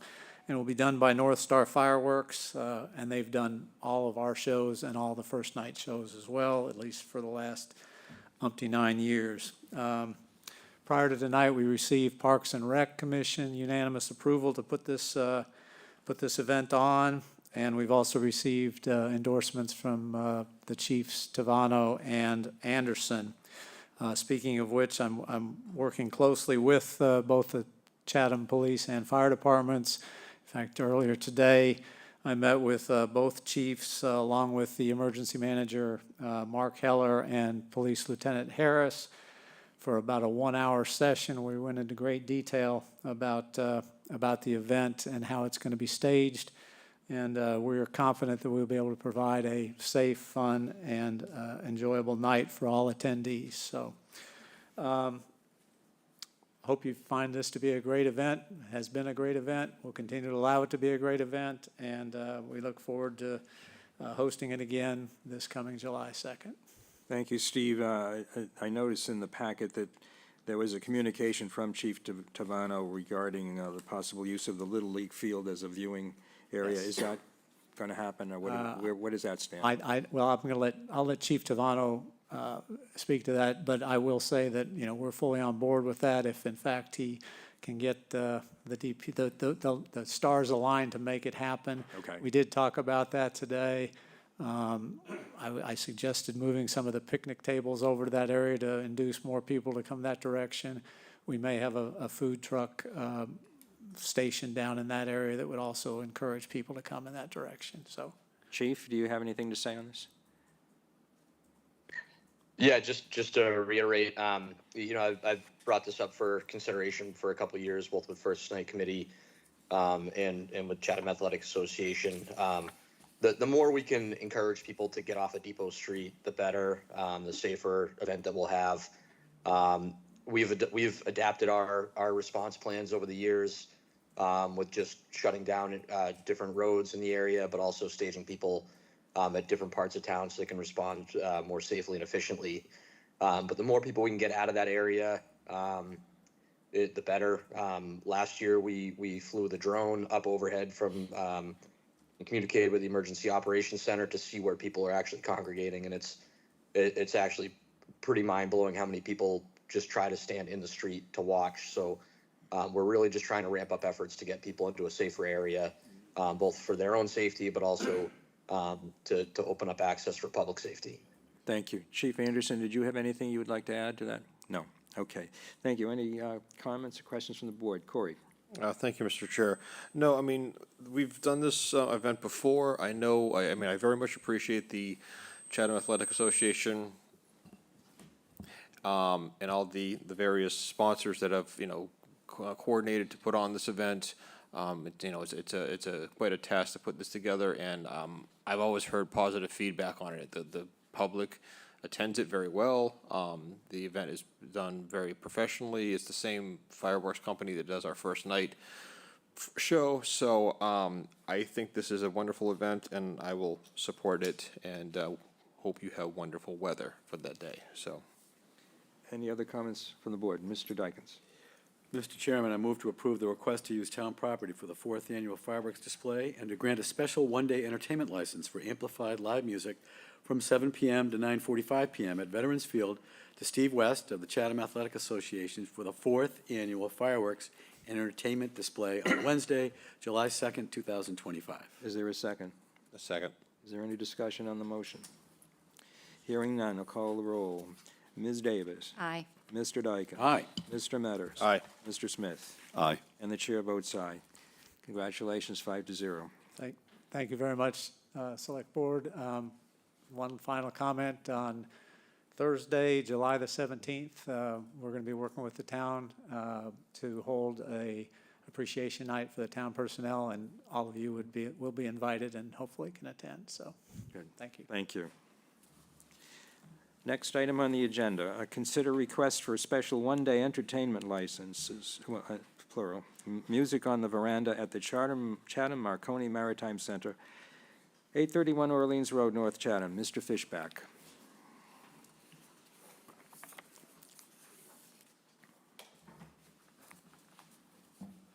Good evening. Bob Fishback, 220 Countryside Drive. I'm the president of the board of Chatham Marconi Maritime Center, and I would like to introduce our executive director, Jennifer Falvey, who's recently joined Chatham Marconi, and we're looking forward to working together to make big things happen. Our big thing is much smaller than Steve's big thing, and I apologize for not bringing any musical samples with me, but I'm really glad Steve didn't bring any samples with him. We're here to request your permission for an entertainment license for our second Music on the Veranda performance series at Chatham Marconi. We're going to do 5 free performances with varied types of musical performances from 4:30 to 6 on Wednesday afternoons, roughly every other week in the summer. We won't be serving any food or drinks. The activity takes place on the front lawn in front of the hotel at Chatham Marconi, our education center, Marconi's Hotel. It's a benefit for our members, a free benefit for members, and hopefully we can attract some prospective members and volunteers from among the public. We do just ask for donations to help offset the cost of the concerts, but we don't charge for it.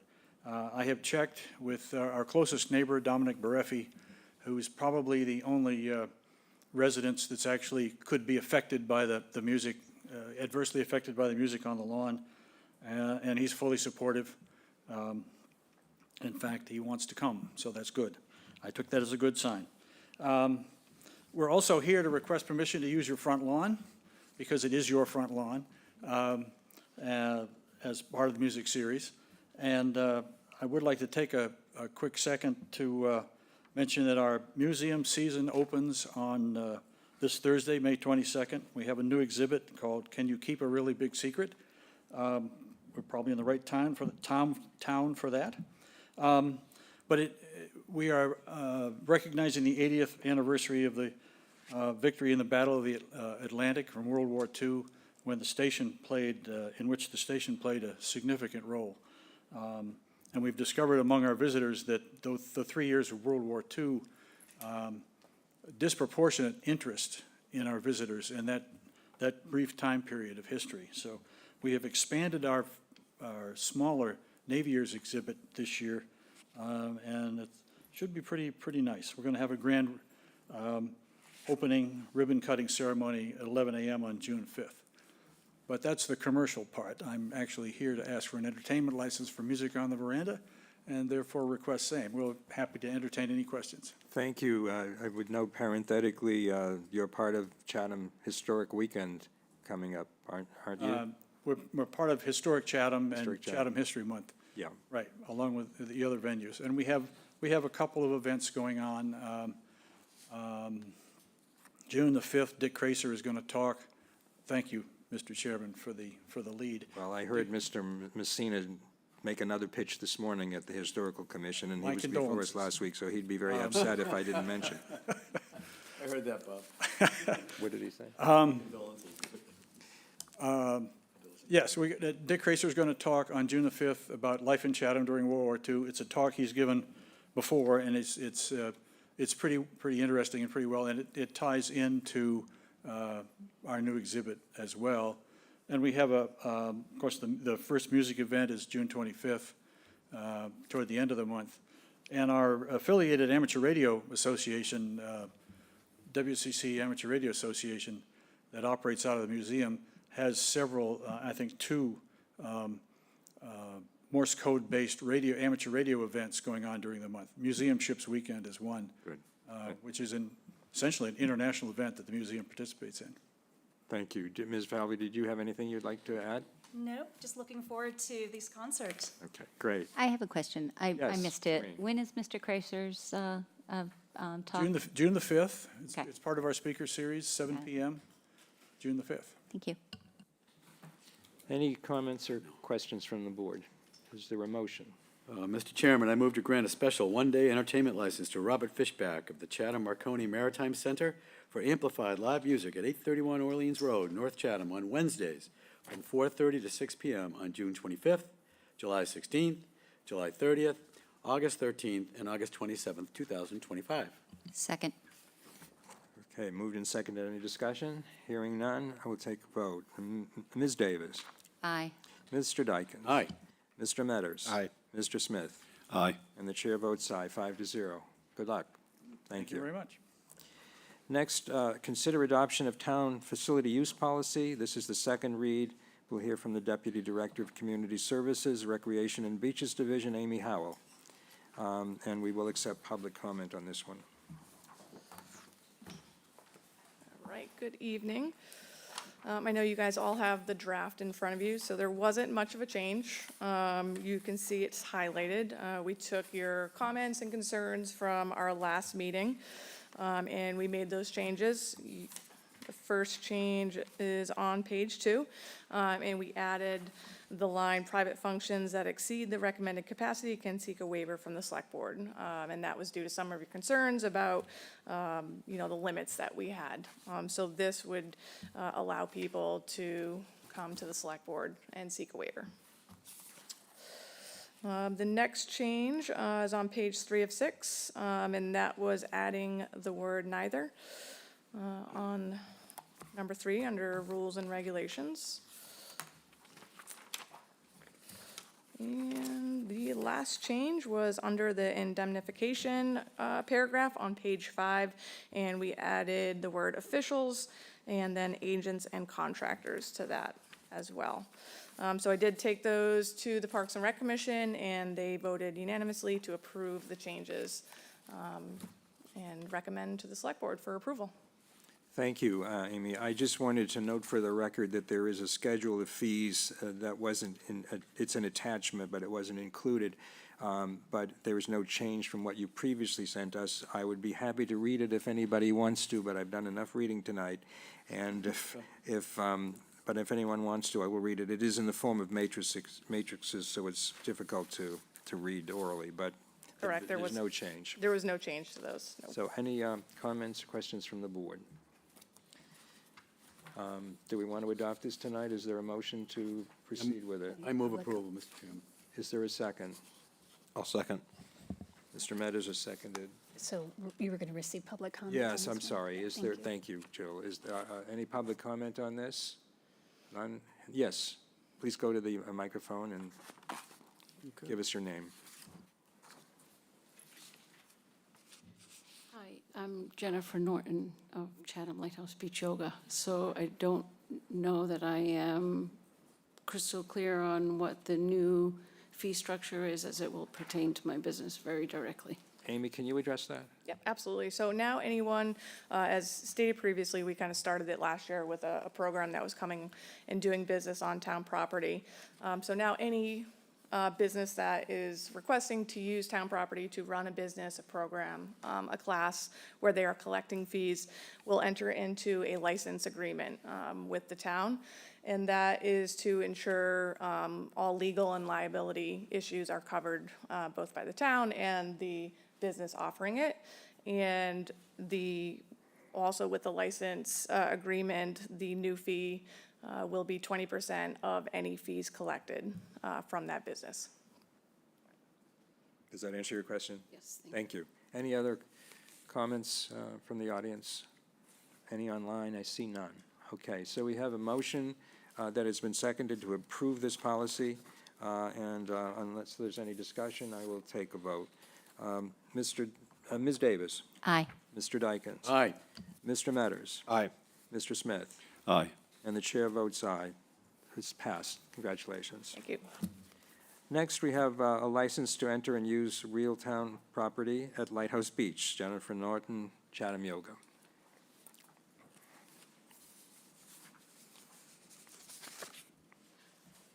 Hello again. When I sat with the commission I think it was last month, this is when I first heard about this new fee structure. I thought that it also included a $450 permit fee, so I might be wrong about that. But It's either not- way, That's not required. it's not required, okay, great. So this is essentially a 100% increase for my business.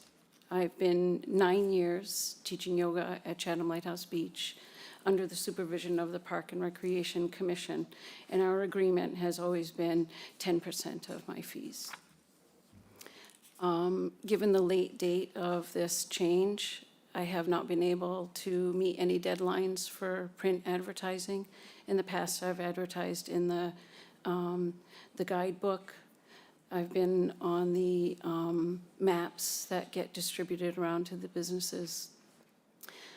So I haven't been able to meet any of those deadlines for print advertisement. So I'm already on my back foot trying to make sure that there's plenty of advertising going out. You know, we do have a 25-year history. This is 25 years of yoga at Chatham Lighthouse Beach, which I think is pretty extraordinary. Long before yoga on the beach was a thing, we've been doing this. So I really want to hype up some of the buzz around that. In the past, I have had some issue about using lawn signs, even on private property in town, to advertise. So I feel like I'm a little bit disheartened by the idea that it's going to cost me twice as much to conduct business, and we're not able to get the word out about the fact that we're going to continue again for the 25th year. And I'm wondering if the select board would consider making a special consideration.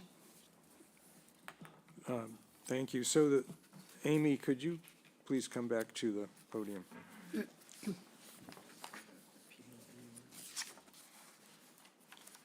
So the proposed agreement that was in our packet calls for 20% Yes, correct. of the revenue, is that what it is? Correct. As opposed to 10. Now, is that part of the fees? It looks like it is in the fee schedule. It is in the fee schedule, That correct, we yes. just approved, 20% of the revenue. Yes. In the case of a resident or even a nonprofit. Let me just ask for the record, is that waivable under the new policy? I don't remember that it is. That would be up to the select board to waive all fees or requirements. Is there a provision in the policy that says that? I don't.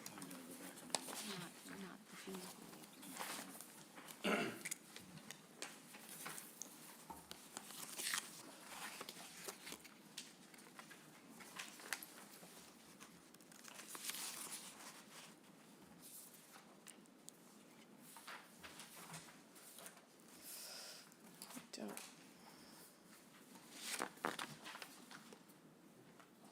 It does say the town, in its sole discretion, may impose conditions.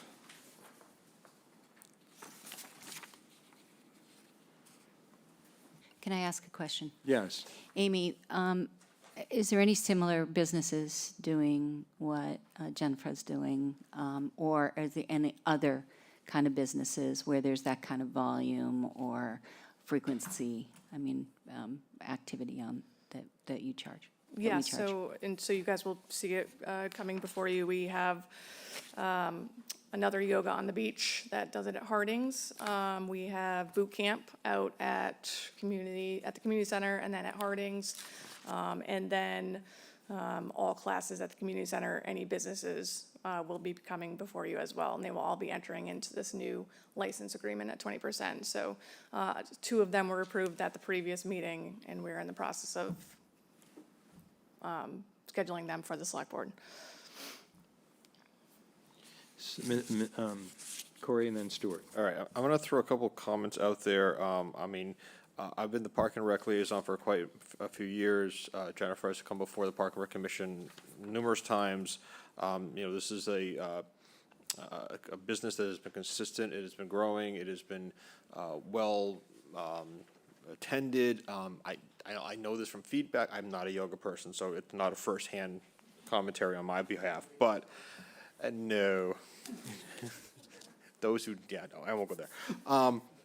Anyway, so there's some observations. One, we have this new kind of tiered review policy that was put in place this year, which has, I think we still want to work a little bit of the kinks out, but I do think, in fairness to the applicant, some of the mechanics of the approval of the fee structure and what have you not have delayed a couple things. So there is some merit in acknowledging that, there were some lost opportunities for advertising, that it just, unfortunately, for this first year with growing pains occurred. So I think it is fair to acknowledge that. On the flip side, I do know, going back probably, I don't know how many town council opinions ago, this is early in the stages that, if we were asked, town council, should any businesses be operating on town property? And the answer would be absolutely not. We shouldn't be letting it at all. But I do think we've chosen to go in that direction. I do think it is appropriate if we manage it and structure it fine. So I do think we kind of have a weird situation with Jennifer this year is, she has been compliant in multiple years of her contract. And there's no reason to not consider renewing it. But I do have some strong feeling that I think we could maybe adjust the fee schedule for this year in light of the growing pains that have occurred with this new tiered review transition. So I'm sympathetic to the situation, but Jennifer was before the Park and Rec Commission over a month ago. So it has been a while since she's been waiting to come before the select board, and I do think we should acknowledge that procedural. Corey, would you apply that, are you suggesting go back to 10% in this case? For 1 year, I think in this particular situation, I think it's reasonable. You're not proposing a waiving the fee entirely? No, I'm not, I am proposing continuing the existing fee as previously had been agreed upon, acknowledging, the mechanical procedural kinks that we've worked through, with the understanding that the new fee structure would start in next year, and then that this applicant or any future applicant could budget and plan, advertising and what have you, moving forward, if they so choose to use the facilities. Would you apply that reduction to the other applicants this year who I are would- similarly situated? I think we would apply, I would be inclined to apply it to any pre-existing, returning businesses of similar, models, yes. Amy, are the other ones that you mentioned, are they returning or are they new? They're all returning. All returning, okay. Even Harding. Stuart, did you have a comment? And then Shereen. I just had a question, and how did we come about these fees to go from 10 to 20%? Yeah, so it started actually with a previous program that looking at costs associated with maintaining town properties and basically balancing, as Corey, mentioned before, allowing these businesses to come on town property and run their businesses and make money. And looking at other fees, throughout different towns, looking at our fees, looking at what businesses were charging. And with all that, we came to the conclusion that we felt 20% compared to if a business had to get their own brick and mortar, location, we felt that 20% was very generous, compared to them having to be on private property. May I make a comment about that? Go ahead. There's zero overhead to the town of Chatham for me to operate my business at the beach. In fact, I'm the one who cleans up the beach every morning. Okay. Did you have a comment or response? You don't have to. No. Nope. Shereen, did you want to say something? Yeah, I agree with what Corey's proposing, that this is into the season and kind of blindsides a business a little bit, not knowing where they were going to stand in the process. I agree that it should be for the existing businesses and that this become effective January of 2026. The new. The new fee structure, yeah. Okay. Amy, you mentioned, in response to a question, how many other, I think you mentioned 3 other businesses that have applied, or there's it 2? I think we have 2 that has been at the Park and Rec. I feel like we have 2 more coming. Are they, are all 4 are returning? They are all returning, yes. We do not have a new business Okay. coming yet. Okay. Well, let me propose to the board that we could either defer the application of the new policy to January 1, 2026, as Shireen said. Maybe that's the simplest thing. I was going to propose an interim amendment to the policy, but I like what Shireen has proposed first. Does that sound good to the rest of the board? And then that would, if we take that vote, well, how does it affect everybody else, though, all your other applicants for other? In regards to, what do you mean? Well, How does it affect I think them? what we want to do is exempt from the 20% and reduce to 10% those who are similarly situated to Jennifer's situation. But you have other applicants. We don't want to, do we want to abandon the whole fee schedule for this season? No. Which would be, go ahead, Mr. Yeah, I just think we modify those folks that are paying percent of revenue from 20% to 10, and the folks that we've already approved, and any returning businesses that might come through the pipeline, it's all 10%. We can't do this for Jennifer and not do it for everybody else. I wouldn't feel that that's correct. But for this year, the percentage of revenue is 10% rather than 20, and then we go to 20 next year. And that's. So you're not, are you proposing a delay in implementation of the policy? the No, whole I'm just policy? proposing a change to the fee schedule of the business class proposal. Okay. So 10% for any returning, Yep. but if they're new, or are we moving forward with the 20%? No matter what their January. business is, no matter which town property they're using. Okay. I mean, I definitely agree with Corey and Shereen in that, we're a little late out of the gate here in the mechanics, and folks are, So we're not going to, under your idea, we're not going to defer the implementation of the policy till January 1, 2026. And I'm fine with that. Okay with that? Okay, so do you want to offer that as a motion to amend the I do policy? indeed. I would amend the policy for those businesses, classes, or programs that are sharing a percent of revenue with the town for this year, for those returning businesses, to change that from a 20% of revenue to 10% of revenue for those businesses that are returning. Is there a second to that motion? Second that. Okay, so moved and seconded. Jennifer, are you okay? Can you live with that? You're going to go back That's to what she's living 10%? I can live with that. My only other concern is that historically, I've had a 3-year permit. Okay. So if I were to apply for a 3-year permit, it's going to be 10% this year and then 20% Yes. for the following years, yeah. So I'll have to take that into It's an consideration. annual permit. Yes, it's annual. Okay. Yep. All right, we'll call the roll on this motion by Mr. Dykens. Ms. Davis? Aye. Mr. Dykens? Aye. Mr. Metters? Aye. Mr. Smith? Aye. And the chair votes aye. Thank you. Thank you. Good luck.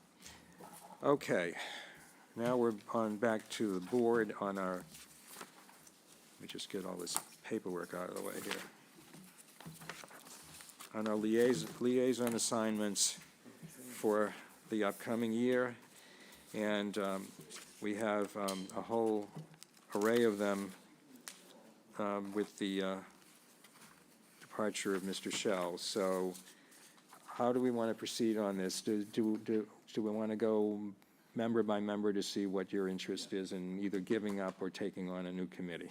I'll just start and say I'm okay with what I have, but I do pick up this Summer Residence Advisory Committee as the chair usually does, so I'll take that one on. And Stuart, as you probably know, each member of the board is generally assigned at least, well, one regulatory board. So in my case, I have the Historical Commission, and Corey has the Conservation Commission, Jeff has the Board of Health, and Shireen has the HBDC. I might have left something out here, but maybe somebody has too. But anyway, so do you want to go first, Shireen? Yeah, I do. So in my capacity as a select board member, I'm good with what I have. And I'm really reluctant to make any changes at this time. My work schedule is pretty heavy, and I'm trying to work out some of the commitments around some of the day meetings. At least if I'm at my desk, I can monitor them. But oftentimes I'm following up on that. Saying all that, I think one of the things that it might be coming up, and I think maybe this might be something, Mr. Chair, that you might want to consider, and it has to do with Jeff's role and Mike's on the school issue. If you're not, comfortable with, I think you should consider being his partner on that. But if not, I would take that as a consideration. Okay. We'll defer that for a couple of moments. I have one more thing. Go ahead, go ahead.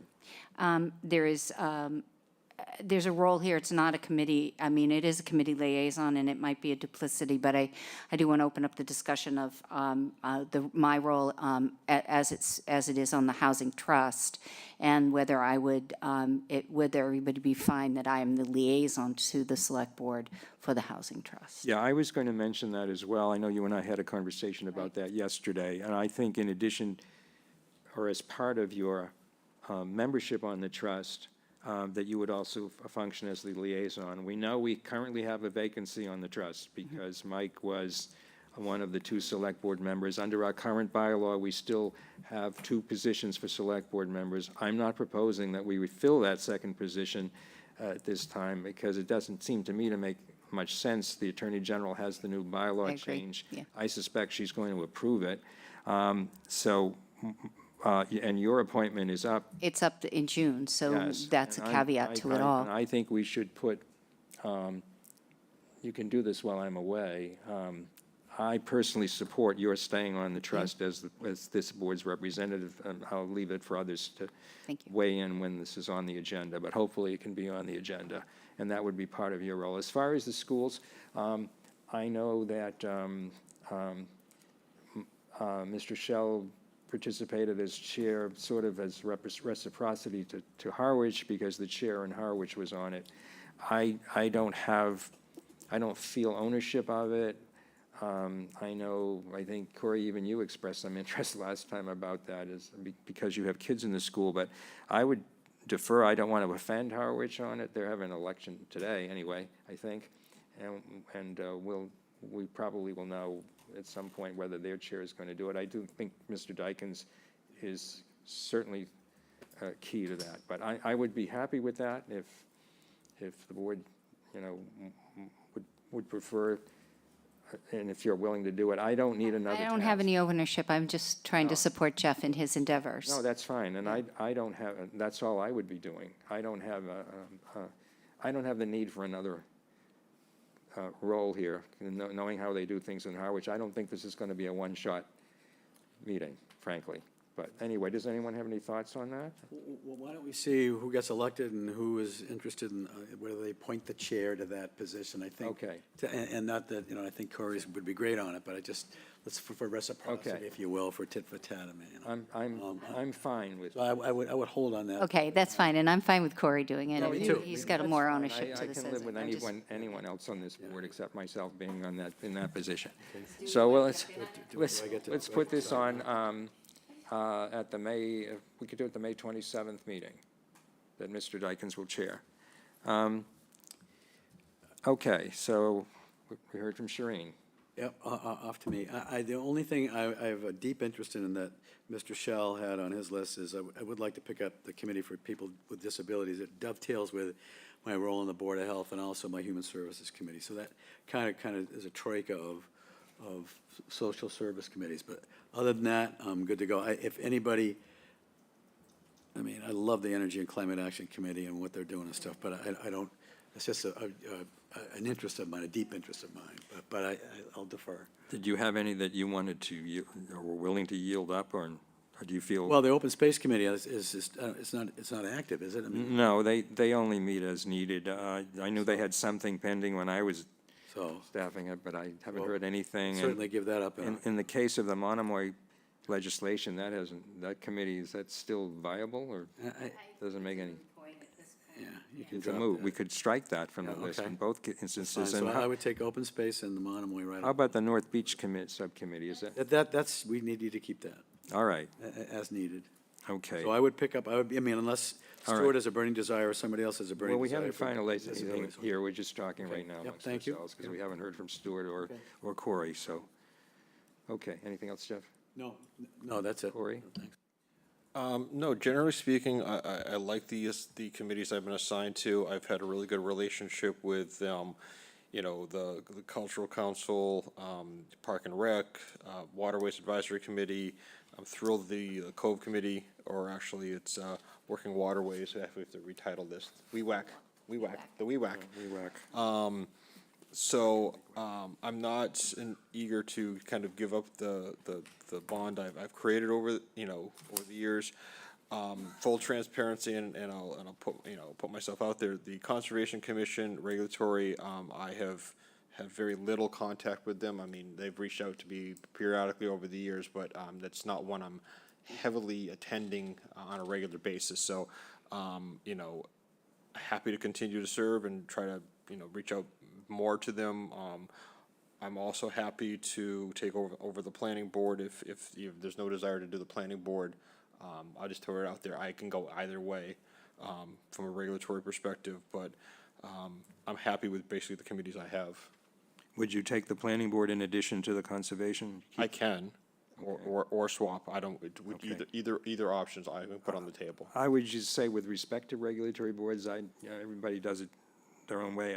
What I do, for example, with the Historical Commission, they have cases and then they have policy and regs.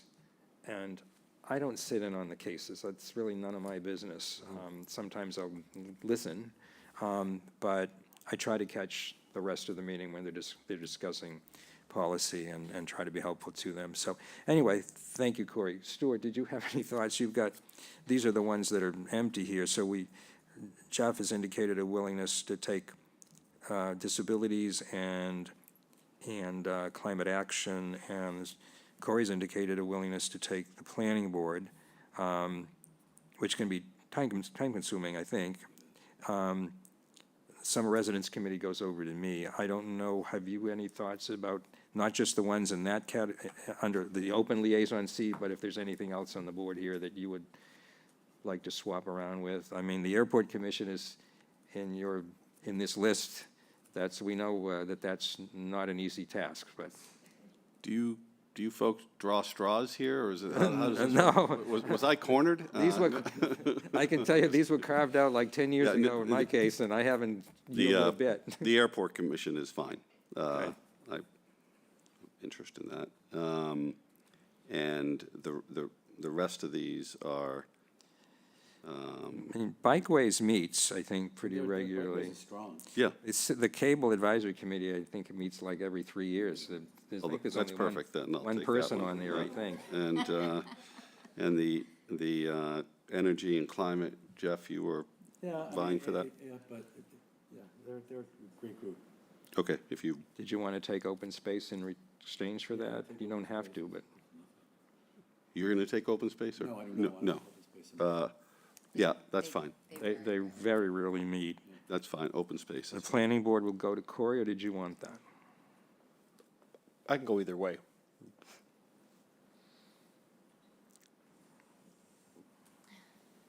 And then there's economic development. Oh, yeah.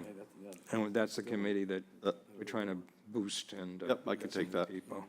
Sure. What about planning board, Stuart? What did you want? I think Corey would be great at planning. Okay. Well, he used to be Any on other it. assignments I can? Okay. Do we have everything down? We don't really need to take any votes on this. No. Okay. If someone else wants Yeah, to give and up if one, that's there's an fine. adjustment that we Yeah. want to make, once we see it all, Kathy will type it up and send it out. If anybody has any concerns or would like to make some amendment, we can deal with that going Sure. forward. Thank you.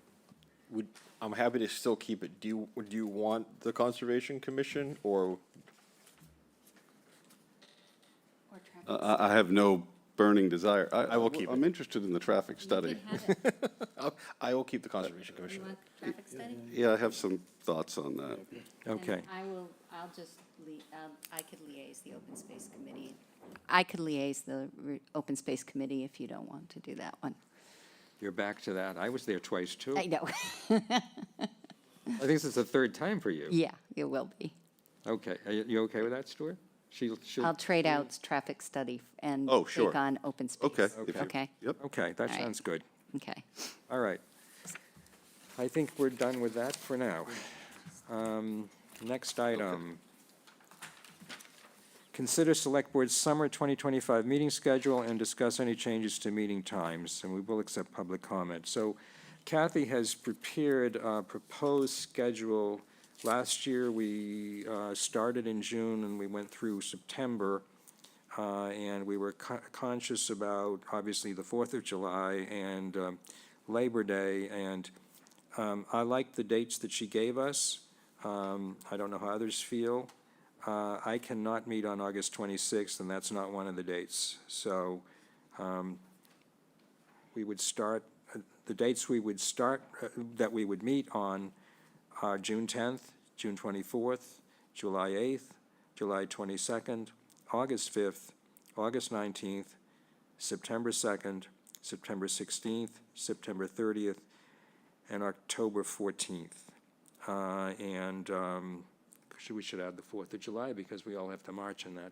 Stuart, you'll have to be out there. Mr. Chair, I just wanted to confirm that National Night Out will be from 5 to 7 in case that impacted any decisions. And the reason Did that's confirm that time. consequential is that there's a They lot of do parking. use- yes. We can always park at the airport. Anybody have any comments on the dates for the summer schedule? Jeff? Look good. All right. How about meeting Yeah, I wanted to talk about that. meeting times, before I open it for public comment, if there is any? Both Corey and I are the ones that are working till Yeah. whenever. But I'm open to it for the summer, because I can start my day earlier. But I don't think, I know you own a retail store, so that's a little different for you. I mean, with summer rolling along, I will be fortunate enough to have a full staff. So starting, earlier during the summer is something I can accommodate if the board wants to. So during the summer months, Is it a preference for you, or? I could go either way. I'm going to go from work to here, so it's whether it be 4, 5, 6, it doesn't make a dang difference. Jeff? So I'm just pleased to not be the fly in the ointment here. 5's fine. I mean, yeah, let's meet. I could early. meet at 4 like they used to do in the old days I and get know. out of here at 6 o'clock, but that's not going to happen. I think 5, does 5 work for you guys? Yeah, I can make 5 work. I can make 5 work in the summer. Stuart? Yes, 5 is fine. Okay, good. Okay, so the idea is that we would, for the summer, Yeah. while this schedule is in place, we would meet at 5 o'clock. Okay. Sounds good. Are there any comments from the public? We have 3 people in the audience here. I don't see anybody jumping to raise their hand. Anybody online? Elaine Gibbs. Yes, maybe I misunderstood, but does the summer schedule go through October? Is that what you're saying, every other week until October? There would be, the last meeting date in October for a summer schedule is October 14th, so there's no meeting on the 7th of October. And That's correct, and that's been similar to the schedule for 2024 and 2023. that's what we did. Yes. I want to caveat that too, that we will schedule a meeting if we need to. Yes, between yes, that I was going time. to say that. Thank you Period. for It's not, reminding it's me. not like we're not going to meet if Yeah, we there's something will- pending. We will, if we have the need to meet, and we have done that in the past, we will have an emergency meeting or meeting. Elaine, does that answer your question? Yeah, my only concern was that some of these agendas have 15 agenda items if you meet, and it is an awful lot, and some things get rushed through, so it would be great if some things could be handled earlier so that they can get done and the schedules aren't so packed with agenda items and 200 pages of, in a packet. No, I So- think I'm sorry, go ahead. No, that's it. Okay, thank you. I think as I can speak for myself, I think we're all kind of sensitive to that. It's when we have a long agenda and one meeting and then a very short agenda the next meeting. So we'll try to keep them as balanced as we can. It's not always possible, but I'll work with the town manager and our executive assistant to try to do that going forward. Any other comments from the board? Corey? I was just going to mention too, don't forget that probably on one of our off nights, the Summer Residence Advisory Committee's summer town meeting will probably be held. So Yes, that's August 12th. Yes, it is confirmed for August 12th at this time. That's right, and that's. The actual time has yet to be determined, but Yeah. it is scheduled for that date, which was another impetus for this proposed And that's schedule. not one of the dates on this. No. So we are going to meet Correct. August 5th, and then August 12th for that, and then August 19th is a regular board meeting. Okay, thank you for pointing that out. All right, I don't think we need to take a vote. I think we have consensus on this. Do we have to take the vote on our meeting time? Maybe we should. Yeah, I would suggest. All right, the chair will move that we adopt the summer schedule as proposed, and that during this, for meetings during this summer schedule, unless we change it by vote, for example, for an emergency meeting, I know we've had some in the morning in the past, at least one I can remember, we will change our meeting time to 5:00 PM. So moved. I mean, yeah. Second. Second, rather. All right. I assume there's no discussion. We'll take a vote. Ms. Davis? Aye. Mr. Dykens? Aye. Mr. Metters? Aye. Mr. Smith, sorry, I'm losing it tonight. Aye. And the chair says aye. Thank you, sorry. Okay. The final item on the agenda, Kathy is going to give us an update on committee, board, commission reappointments and interviews. Thank you, Mr. Chair. Having now voted your summer schedule in with the June 30th committee term end date for multiple committee members, I wanted to provide the board an update on the current status of pending interviews and pending candidates. So what you have before you is, as of May 14th, there's been very little change to this. I believe one additional name has been added, and but otherwise, what you have before you is there are 10 regulatory board members who still need to be scheduled for an interview. 4 representative seats, one on the Affordable Housing Trust Fund Board of Trustees for the Community Housing Partnership, and then 3 seats on the Community Preservation Committee. I believe those are Historical Commission. Actually, I can tell you very quickly, and I should have put this in there, I apologize. The Parks and Rec representative, the Conservation Commission representative, and the Historical Commission representative. I'm waiting on receiving recommendations from those boards for their representatives for your consideration. There are 28 candidates that are eligible to be considered for reappointment with no interview required. As you recall, back in April, I had asked if you would be open to approving a slate of advisory and non-regulatory board members. As of today, we have 28 names of candidates that you will be able to just vote on a slate of candidates. And speaking with the chair, that will likely be on the June 10th agenda, that slate of candidates for your consideration. Obviously, if there's a name on there you wish to pull for consideration outside of the slate, that will be your prerogative, but the slate will be presented. Additionally, there were 8 candidates who have not responded. Either my attempts to reach out to them haven't happened. I still need to talk to a couple liaisons to see if I can get word from them, but we did have that deadline of the letter and emails.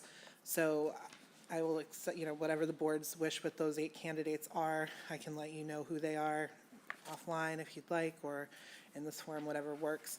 But there are 8 who have not responded, and 2 of them are regulatory board members. So just for you to be aware of that. Talent bank forms for the last year were gone through, as were the ones that were on file. So interviews, I went through the interview files, but then also went through the actual book that I keep of all past talent banks. So everyone who was within a year or so has been contacted. So that's why there were some committees that did have new, so to speak, candidates. They may not be new to you, and they may have already interviewed, but for all intents and purposes, they're new. So that's where it stands. With that being said, the 45-minute block, you've been able to do 3 candidates per that block. I'm estimating if you continue with that 45-minute block of 3 candidates, you're looking at 4, maybe 5 additional meetings to get the remaining interviews done. We've now established the summer schedule. I don't know if you would like to take 1 or 2 of those off, to maybe take the 17th and schedule like a longer meeting and try to get more of those candidates. If there's another day, again, regulatory board, the board has expressed that you would prefer to have the full complement of the board in attendance for those interviews. The other interviews, you've expressed that you're okay with it being the smaller subcommittee. So, and also they can be done remotely too. They don't have to be in person. We've done them remotely in the past as well.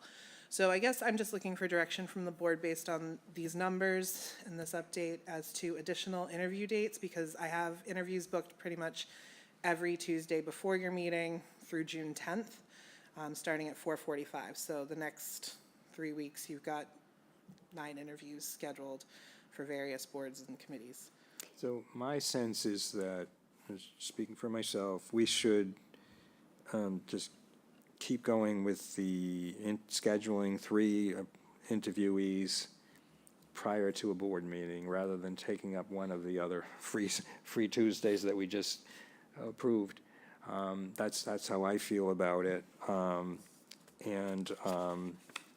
I think you can get started next week. I'm going to be away for 2 weeks in terms of meetings, and I don't think that should delay anything. So I will catch up and watch those videos when I'm back.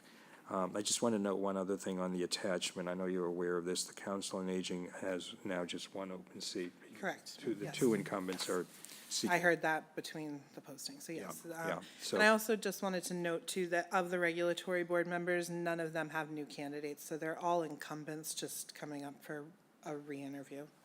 Mr. Chair, in saying. And how many of those, excuse me, how many of those are there? 10. Shireen? In saying all that, and that they are incumbents, I think we should try to really set a goal that we limit our interview time for each of them to be 15 minutes. That's it. Yeah. You know, because we do have interviewees that will somewhat I know. ramble on a bit. We tried and- to, we kept Right. tonight. Yeah, we and then kept there it were to new it, people. yeah. And maybe even consider a goal of 10 minutes. But Yeah. I think when it comes to people that are coming back in return, as long as we've had a committee update and we know what the committee's doing, and the liaison can take the lead on the whole thing, I think it would work. Corey, before I get to you, is there any sentiment for the 10 incumbent regulatory board members that we really have to interview them? We've always done this, or could we just have a slate, and if someone wants to pull a name, we could interview? I don't. I'd have to review the list to speak to it. I do sit here at times, I know I've interviewed this person 3 or 4 times for a regulatory board, and it's a waste of their time and ours. We're wasting our time. But in all fairness Stuart to is- Stuart is- Stuart, That's true, that's yeah, true. he hasn't, yeah. That's true. What we've done, Stuart, on these interviews, as Kathy said, if it's a regulatory board, we require, the subcommittee, the interviewing subcommittee consists of the entire board, so we need at least 3 people there, and most of the time we do, otherwise we can't interview them. The non-regulatory boards, we require only 2, pretty much. Correct, yeah, your That's the subcommittee quorum subcommittee. is 2. But historically, we recently reaffirmed that the policy would be, the protocol would be, if you're an incumbent on a regulatory board, even if no one else is seeking your position, you have to be interviewed again. And as Jeff said, I mean, the obvious example, we keep throwing it out, how many times have we interviewed Frank Messina? That sort of thing. So I don't know how you feel about it, but you're the one who hasn't had the opportunity to interview any of these people. So- Sure, and I don't have any trouble with a slate and then pulling a name that, Okay. I probably know most of them. Yeah, I'm sure you do. So I don't have any trouble with that to move along the process. It looks like we're maybe a little bit backed up. Okay, thank you. Corey? Just a couple of thoughts. I guess I'm maybe on the minority. When it comes to the regulatory, I think we should be efficient with our interviews, but I'm slightly reluctant to not go through the procedural, review process that we've set for years when it comes to the regulatory, because, we're gonna stumble across a situation some year, we've had, difference of opinions with a member or whatever. So I'm a little reluctant to pull back on the regulatory committees. On the advisory, doing a slate we've done it before, and I don't have an issue with that. Just for what it's worth, depending on how the calendar and responses are on the people we need to interview, I'm just gonna put myself out there. I'd actually be willing to, on June 17th, do a marathon, 6 or 8 interviews. I think that's early enough in the season. If we want to take one night just to knock off a bunch, I'd be open to that. Even if it were, non-regulatory and there's only 2 or 3 of us that need to be there. If that would help facilitate it, I'd be willing to jump in to knock some of those out on the 17th. And then my only last comment, the 8 candidates that have not responded, I guess I can follow up with you later. If any of those are the candidates that are on committees that I am liaison to, let me know, and I'd be happy to, help facilitate communication with them, nudge them one way or another, so. And that's the same with me, too. Yeah, I think we should probably let every liaison know. Just on your point, Corey, about interviewing, keeping the requirement to interview regulatory members, it does send a message to the incumbent that we're watching them, and maybe that's the thing to do. And maybe, but your idea, Shireen, is 10 minutes, and maybe we do that. Stuart? Sure. Here again, just trying to move things along. A marathon session sounds like I always like to get things You done. won't say that after it's over, but go ahead. No, that's fine. I'll bring a snack. But I think it would help move things along. And Well, I'm maybe open to maybe we do that. If it's 10 minutes a person, that's, my math, that's 10 an hour, right? No, 6 an hour, I'm sorry. 6 an hour. How many can we get done? Well, you're averaging, the last 2 interview meetings, you've done 3 within the 45 minutes, almost to the minute. So, which has been your most efficient interviews. How many total would we have to do to complete this task, this horrible task? So 10, 12. about 10, maybe 12 at the moment, yeah. Okay. The Well, is everybody okay with the marathon session? Yeah. Okay, on June 17. I was going to suggest you do it while I'm away, but that's all right. And just one further question, if these members, for whatever reason, and this is some of what we ran into last year, are not available on that date, how would the board like me to proceed? Corey? I guess maybe sneak one in before our regular meeting. If we have one meeting here or there, just to wrap it up, I'm flexible. Or If there's a amenable. real reason. If not, Yeah. Okay, and I'll Show keep you up or you're out. updated on that, obviously. Okay, all right, thank you. okay. So are we all set? We're going to continue to have these 45-minute ones before board meetings, but on the 17th, we'll have a marathon session of About 2 hours, 2 probably. hours. Yes. Get rid of everybody who's remains. Okay. I think that's it. Motion to adjourn, Mr. Chairman. Is there a second? Second. Okay, moved and seconded. Ms. Davis? Aye. Mr. Dykens? Aye. Mr. Metters? Aye. Mr. Smith? Aye. And the chair says aye. We are adjourned. Good night, Chatham. Thank you. Sir?